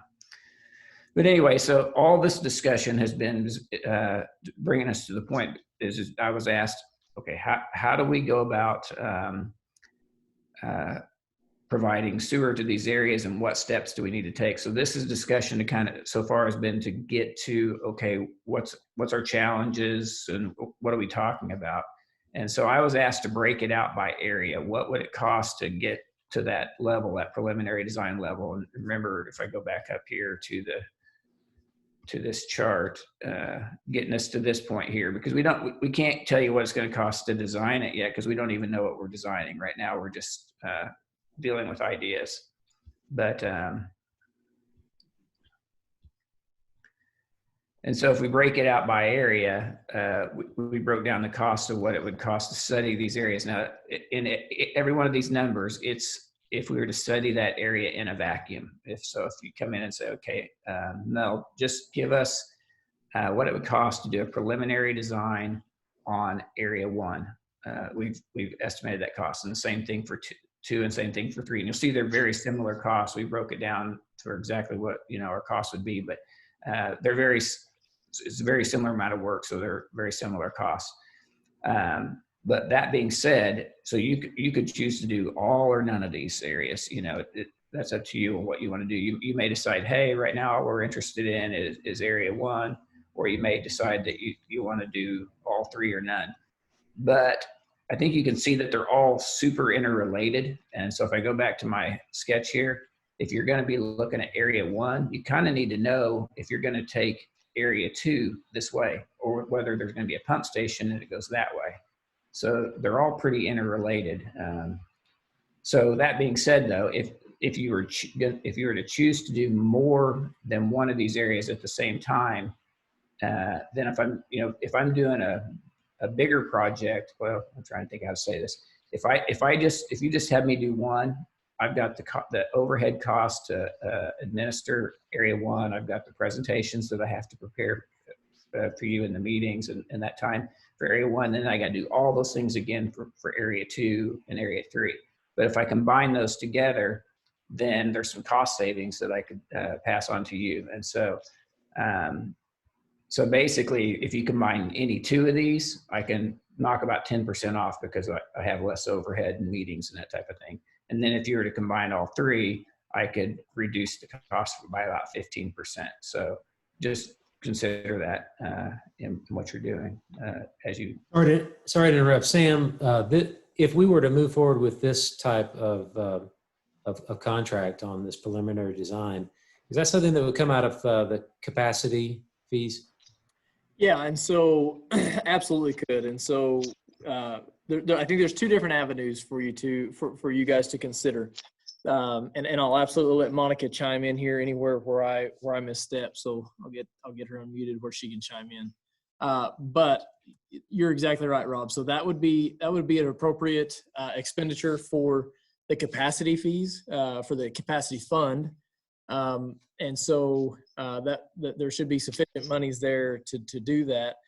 Also, in the bonds that you guys approved, the closing of tonight, in the original financing plan, there was $900,000 set aside for sewer expansion related costs to the area, right? That was total. So that was for design and construction. Now that will nowhere near pay for construction for all of these areas, right? But there was basically our bonding capacity, leftover bonding capacity was around $900,000 figured into that financing plan. With the great news that Joe presented today, that number increased roughly, right? We're still working through that, but it increased roughly $280,000 that could be used for other projects, or that could add on to that $900,000. So the long and short of it is that yes, there is money in that capacity fund, but there's also roughly $1 million worth of funding that could be put towards the design and even to pay for the borings, could pay for the borings under 44, but it could also pay for the casing, much like we paid for the water casing. And so there are, yes, to answer your question, there are options. There are funds there to pay for it if we chose to move forward. Okay, thanks. Yep. Okay. And so, so ultimately this is what I was asked to look at, and I'll be glad to answer any questions you got. But I also want to mention too, though, so I want to talk about the effect on the citywide study. So because some of the work that we would be doing and what I've discussed today would be work that would have been included in the citywide study that we talked about last week. And so the citywide study that we talked about last week was $89,500. Now, you didn't agree to do that. You didn't agree not to do it. So just something that's under your consideration, but I want you to understand how they're related. And so that first box, that concept design in my flow chart that I presented to you, that concept design would have been included in that $89,500. So if you were to do all three areas, and then you were to come back in the future and say, hey, we want to do this citywide study, that cost would go down to $71,500 because you would have already paid me to do some of the work that was included in that. Now I will say that, how we talked about that this $89,500, it was funded by two ways. One is a $60,000 ski project that you would hopefully get approved for, and then the balance would be city funds. This $18,000 wouldn't be in the $60,000 ski due to the way that those monies are supposed to be used for the ski. This is they're primarily for evaluating your existing infrastructure, and this is growth areas and that type of thing that we'd be looking at. So they would come out of the non-SCEAP funds, but I want you to see how they're interrelated, and I want to make sure that I show you that I'm not double dipping, that I'm, if you do this, I'd give you credit back if you chose to do that other study. And then, yes, sir.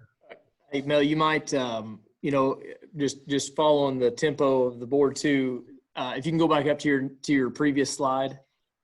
Hey, I know you'll probably hit on this at the end of it, but want to make sure that they understand, that the board understands that $35,000 that would not get us to the conclusion, to the absolute conclusion that those bores could happen. Is that correct?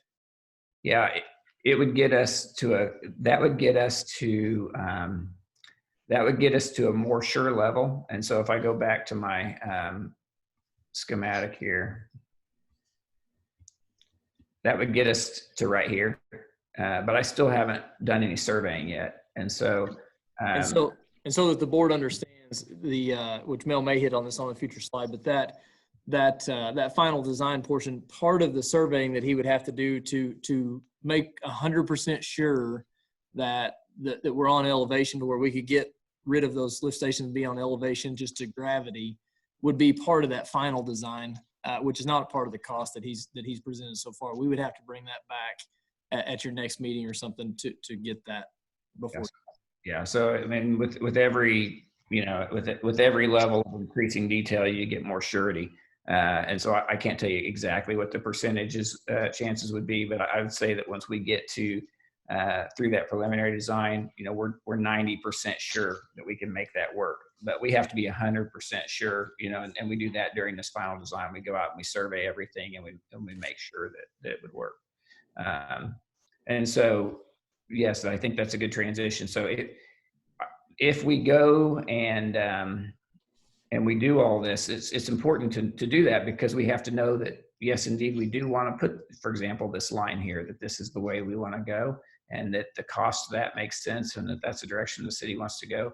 But then this is probably a better example down here. If we do decide we want to do it and we want to put casings in for this work, well, the dollars I'm talking about today don't get you to that point, because I haven't even done any surveying yet. I have to do design. So that would be a next phase, which we would have to get into this final design box before I could give you what you need to install those. So, but right now we're trying to figure out where do we want to put the lines, and what do we want to design. And so that's what we're trying to get to right now. Well, Mel, summarize just as you're talking with what you just said, summarize a final cost amount to get us to that final design phase. Was that the 18,000? Well, so roughly, if you were to say, okay, Mel, do all three of these, that would, and you do it, I discount it 15% because you're all doing it all at once. That's just under $30,000 to do that. And what you're going to get from that is that we're going to do enough preliminary engineering and enough drawings and cost estimates to where you're like, okay, this is the plan or the direction that we want to head. And you'll know a good feeling of, okay, this portion of it's going to cost this much, this portion of it's going to cost this much, this portion is going to cost this much. And as I sit here right now, I haven't done any of that, so I can't tell you. But let's just say for discussion, oh, this is $1 million, this is $1.5 million. You're going to say, well, I'm not doing all that. I'm just going to spend X dollars. Let's figure out the best bang for my buck to do that. Then you would go back and say, okay, now Mel, give me the cost, what it would be to design, let's just say, for example, from the wastewater treatment plant across the highway, these lines and these lines, or something like that, because that fits, because your estimates for that fit within our budget and what we're willing to invest in this right now. At that point, I would have to calculate what the design fee would be, but the design fees are going to be typical design fees for, whatever money you choose to spend on it. If you spend $1 million, then there's going to be roughly some percentage of cost for the design on that. And it depends on how much infrastructure you want to design. And right now, I don't know what you want to design. Does that make sense? It does. I guess what I'm looking for, and may have kind of missed it in what you're saying, is what our cost and time requirement is to get to where we know where those stars are, in order to have that casing put in. So let me take a stab at that, Mel, and then you play off of that, right? So in the conversations that Mel and I've had today, so the 35,000 and change that he's talking about for areas 1, 2, and 3, it would be the 35,000 plus a different set of work orders for the final design for each one of those bores, which we could bring back to you at another meeting, or I could get it out to an email. Those haven't been discussed yet, and Mel's got to get through the preliminary stage first in order to figure those out. What's the likelihood then, Sam? Because maybe I'm missing it, but it sounds to me like the amount of time it's going to take us to get there, if the board decides to go there, may not work with the time frame that road is going to be built. I mean, that road is going to be built pretty much starting in December, correct? They're already preparing it, but I'm saying that right now we're planned to have an active interchange in December of this year, and then from there, the extension of the new CC. So I'd have to let Mel speak to the timing of how long it would take them to punch through the engineering, right? If they could and would expedite it. The question, the main thing on the design would just be getting the endpoints for the boring, right? The actual lines could be constructed later, but the big thing is just the timing on getting the endpoints for the boring so that HR Quadri could put those in. And I don't know how quick could you turn that around, Mel? If they approved all these areas, right, and said, we want to get to a point where we can give a contractor those endpoints for these borings, how long does that take? Well, I mean, I could fast track it and just, put a lot of resources on it. And I don't know, as I say, I can meet your schedule. I think we need to coordinate with your contractor, but we would have to get moving to do that. I didn't catch your comment, Robert. What'd you say? He said he could fast track it. I said, does that mean he could do it for less money? I'll do it as economically as possible. I mean, but Robert, we do have some decisions to make. For example, let's just say for a second that we were going to, you wanted to get, for example, these bores in. Mm-hmm. I could design this entire line, and then as part of that design process, I would have that information that you have, and that would be, a normal design fee for that line. Or you could say, I don't want you to do that right now, Mel. I want you to figure out the cheapest way to get us the information on those bores, in which case I would still survey this line, and I would still calculate the depth of this line and figure out what these elevations would need to be, but I wouldn't create drawings, for a contractor for this here. And so it would be less expensive up front.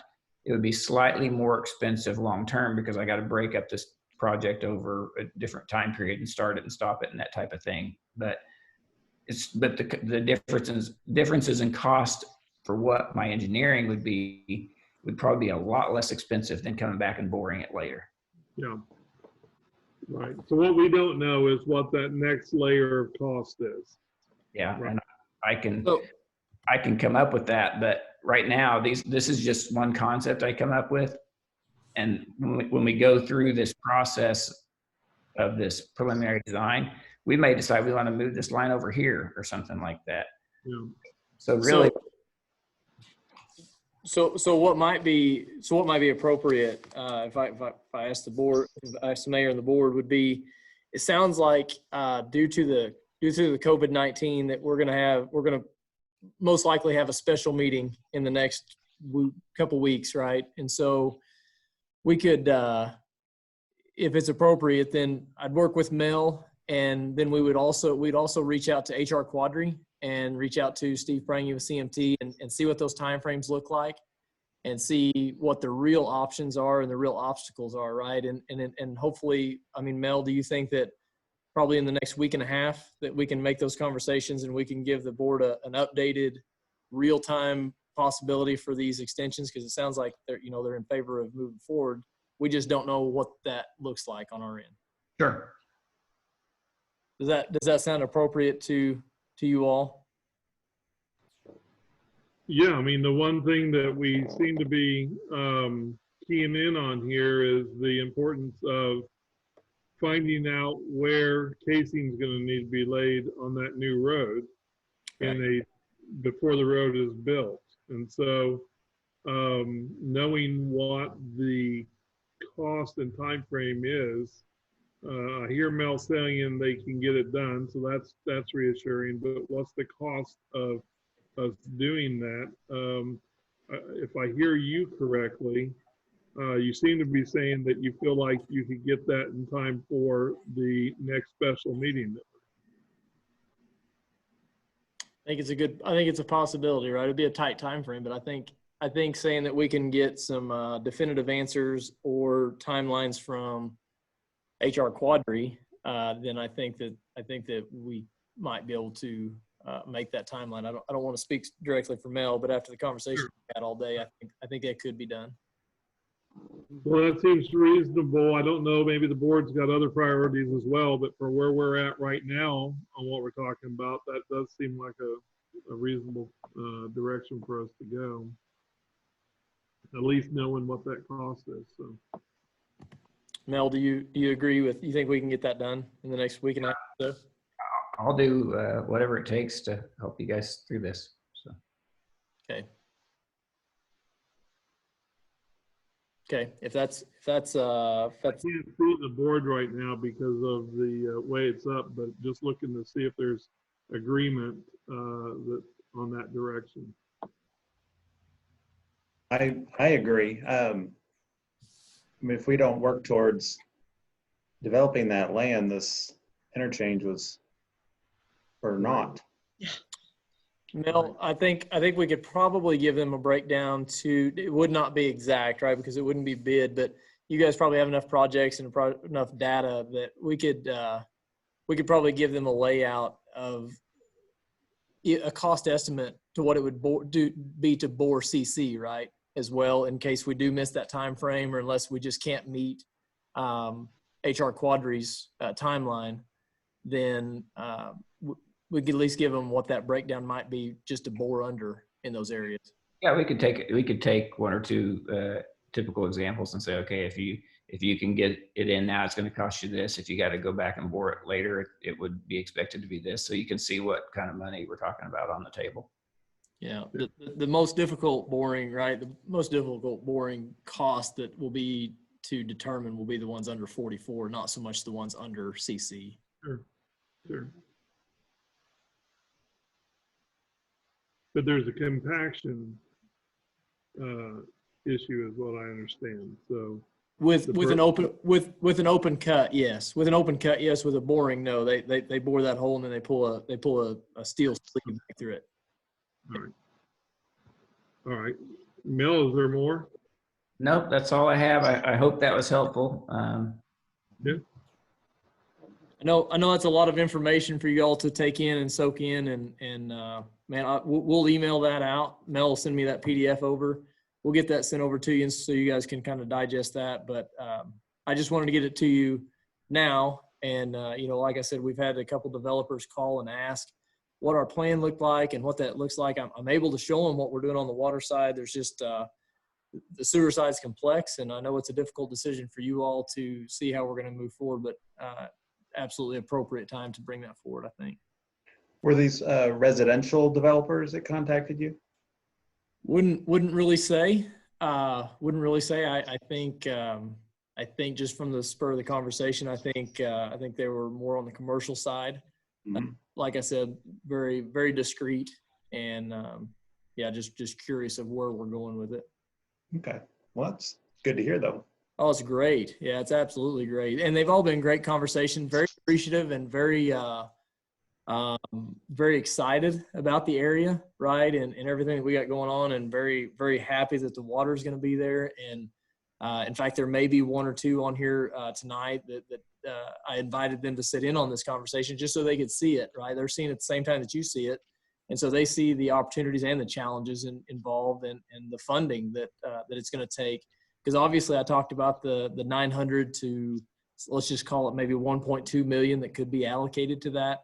It definitely won't cover all of it. But like I said, it might get us to where we're shovel ready for possibly every one of those areas if we wanted to, and possibly pay for the casings and maybe even a boring under 44 if that's the way the board chose to go. So. Okay. Mel, thank you very much. Hey, appreciate all of you. Okay. Hey, thanks, Mel. I'll call you tomorrow. Okay, that sounds good. Thanks, everybody. Thank you. Thank you.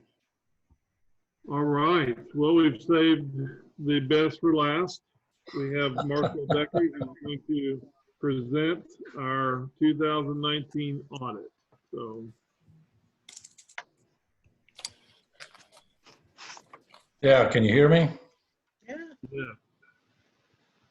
Yeah, Yep. Sam, you had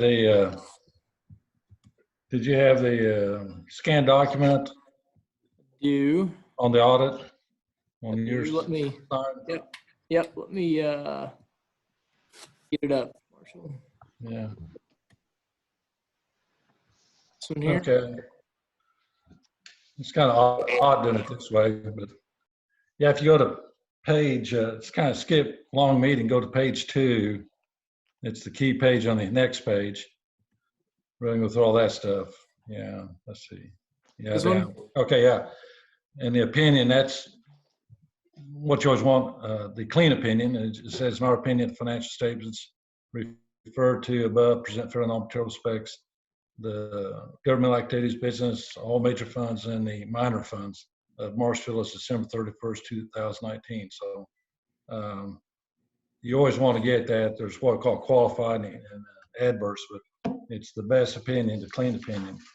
As far as the highlights, Sam, if you could, let's see, go to page 16. That's the MD&A letter.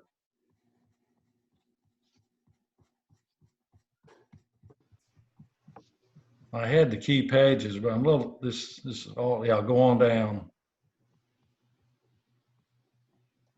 Okay, next page. That's sideways, isn't it? Hey, back up the other way. There you go. I'll tell you what those numbers say. General fund showed 2,464,776. Expenditures 2,378,889.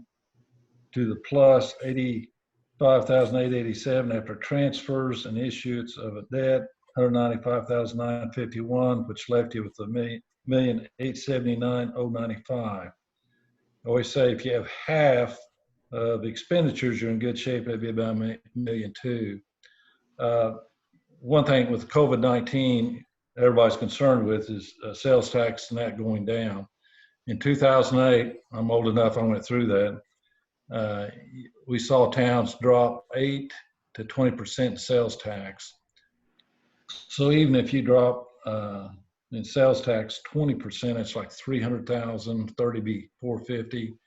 You're still okay cash wise because in a general fund, your cash was $1,032,534.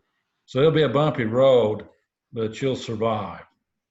Unlike some of these big major towns crying for wanting some money back. But you, in the past, you set back your money and you're in fine shape. The transportation sales tax, 280, big expenditure, 7,987,385 because of the project going on. But you still ended the year 3,606,327, which for transportation is a pretty good balance. Of course, this project going on, that's hard to guess how much more you'll need for that. Park, 1,053,190, again because of the project. The pool, 3,198,617 decrease, but still had 1,515,876 in the park. You're probably pretty well finished on park activities, aren't you, Sam? So you're in good shape there. The non-major funds, don't even try to flip back to that. I'll tell you what's on there. Okay. It's way back on page 55. Don't worry about it. That's Okay. your debt service fund and cemetery fund. And the debt service fund decreased 178,842. It still has 342,310 in it. Excellent shape. Levy, that's on tax levy, so you always levy enough to bring in enough to cover the debt. You're okay. The cemetery fund was to a plus 17,694, brought up to 517,998. So cemetery's in fine shape. If you go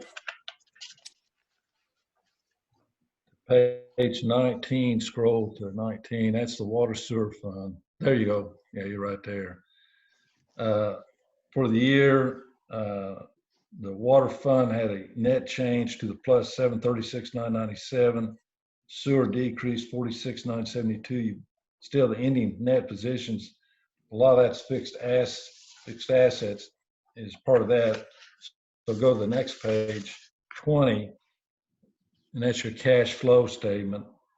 And in the center there, you saw your net cash increase in the water, 224,011. Sewer decreased 230,534 because of projects, capital improvements.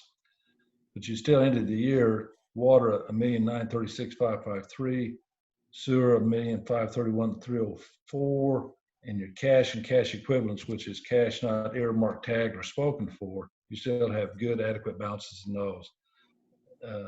In summary, looking at that, because you got projects going on, I didn't see your cash flow from operations was good, 681,973 in the water and 425,637 in the, in the sewer.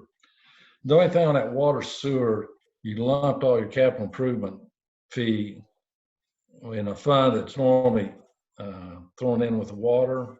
If you would, I think Monica probably asked me a question. I gave her an answer. And after I started trying to put the report together, I had second thoughts. But the original, this percentage was 37.5% of the capital improvement was water, 62.5% was sewer. I would separate, as money comes in, separating that same percentage, and it'll be easier to track or follow. And then if you're short, because it's water sewer, you can just simply transfer one to the other to take care of it. Usually a capital improvement number, and we're getting deep into the accounting theory here, but in a water sewer, it's within that fund. It's not a separate, as in like governmental funds, you'll have a capital improvement fund, okay? So I would still allocate it the same percentages, and at the end, if we're short, we can transfer, move it back and forth, and take care of the difference. It'd be easier to track and to follow on that part. Everything, notes, everything looks fine. On that real quick. Yeah, Just go ahead. because you touched on something that may come to the board here at some point in time, and I want to make sure that I'm clear on what you're saying. Right now, our capital improvement fee is $14, and it's right. $5 for, I believe it's $5 for sewer and $9 for water. It may be the other way around. I'm not sure at this point. But what I hear you saying is that rather than reallocate that so that you do a higher percentage for one than what we're already doing, is just to wait and do a transfer of funds from one to the other. Yeah. Okay. Yeah, because in the past, to the board coming up here, so. Yeah, in the past, there's so much as water, so much as sewer, and they went in each separate into the water fund or the sewer fund. But when we throw it together, the fund that was used was connected to the water. Well, that kind of fouls up the revenue of the sales, if you're tracking history, how much you have in water sales and sewer sales. So I'm saying, if we went back to the original percentage, then as far as the people analyzing your water sewer, it stays consistent. And it's real easy because water sewer is kind of a combined activity anyway, and we can just simply do a transfer to straighten out the cash, okay? You keep, the old adage is keep it simple, stupid. It's easier to follow that way. But let's see. We got the CAFR award again. We had some comments. In all fairness to Monica, the lady was challenged to talk to. I guess a nice way to put it. But anyway, we've made all those corrections, and this lady was confused on the opinion. There's a little bit different opinion goes with the CAFR statement. And Columbia, Missouri had a more detailed one, so we're going to use that format. It says the same thing, but it's the format.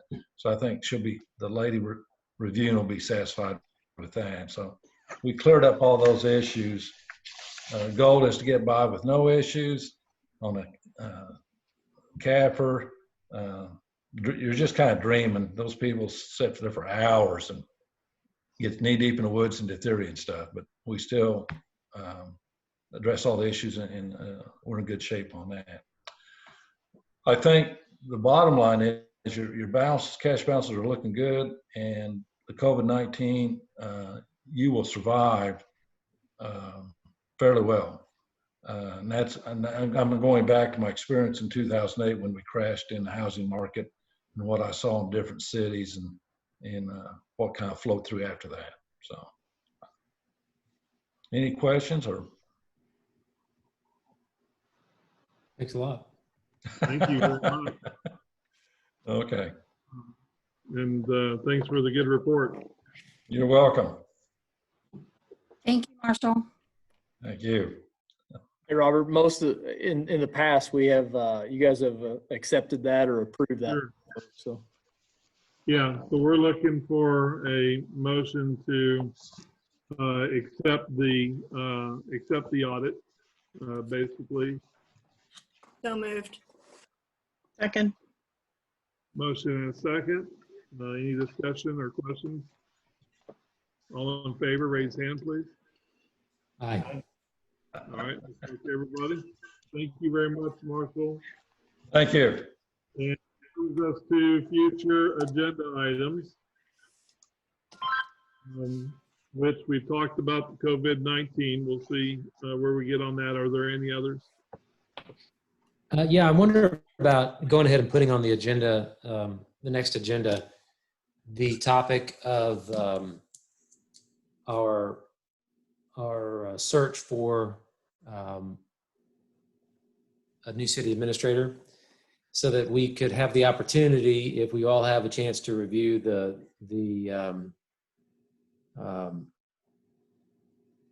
proposals that we've been given from the various companies that could search for us, that we would have the opportunity to move forward, or at least have a discussion about how to move forward with getting that underway.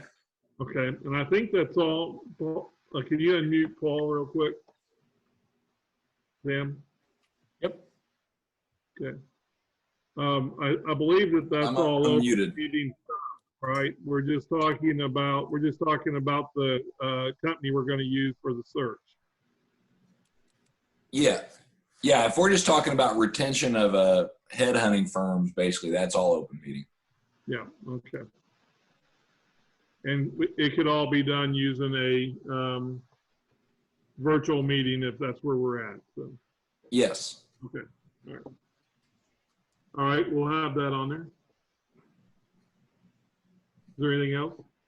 is the only thing, Rob, is the only thing that you want on there for as far as the packet and information? You just want those? Right. So we've got the packets for Yep. review, and it really comes down to deciding which of the companies we want to try to move forward with. Yep. Which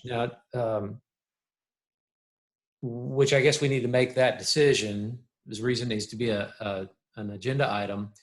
But then after we make a selection is when we would go to the negotiating process, right? Yep. Okay. Just making sure I was clear on what you wanted in the packet and ready. So yep, that's what we'll have. But the basics. Yep. Just a basic heading so we can have that conversation. Yep. Yep. Thanks for checking. Yep. Okay. Anything else on the future agenda? Then is there a motion to adjourn? So moved. Second. Motion in 3 seconds. So all in favor? Aye. Aye. All right. Thanks, guys. You. Thanks.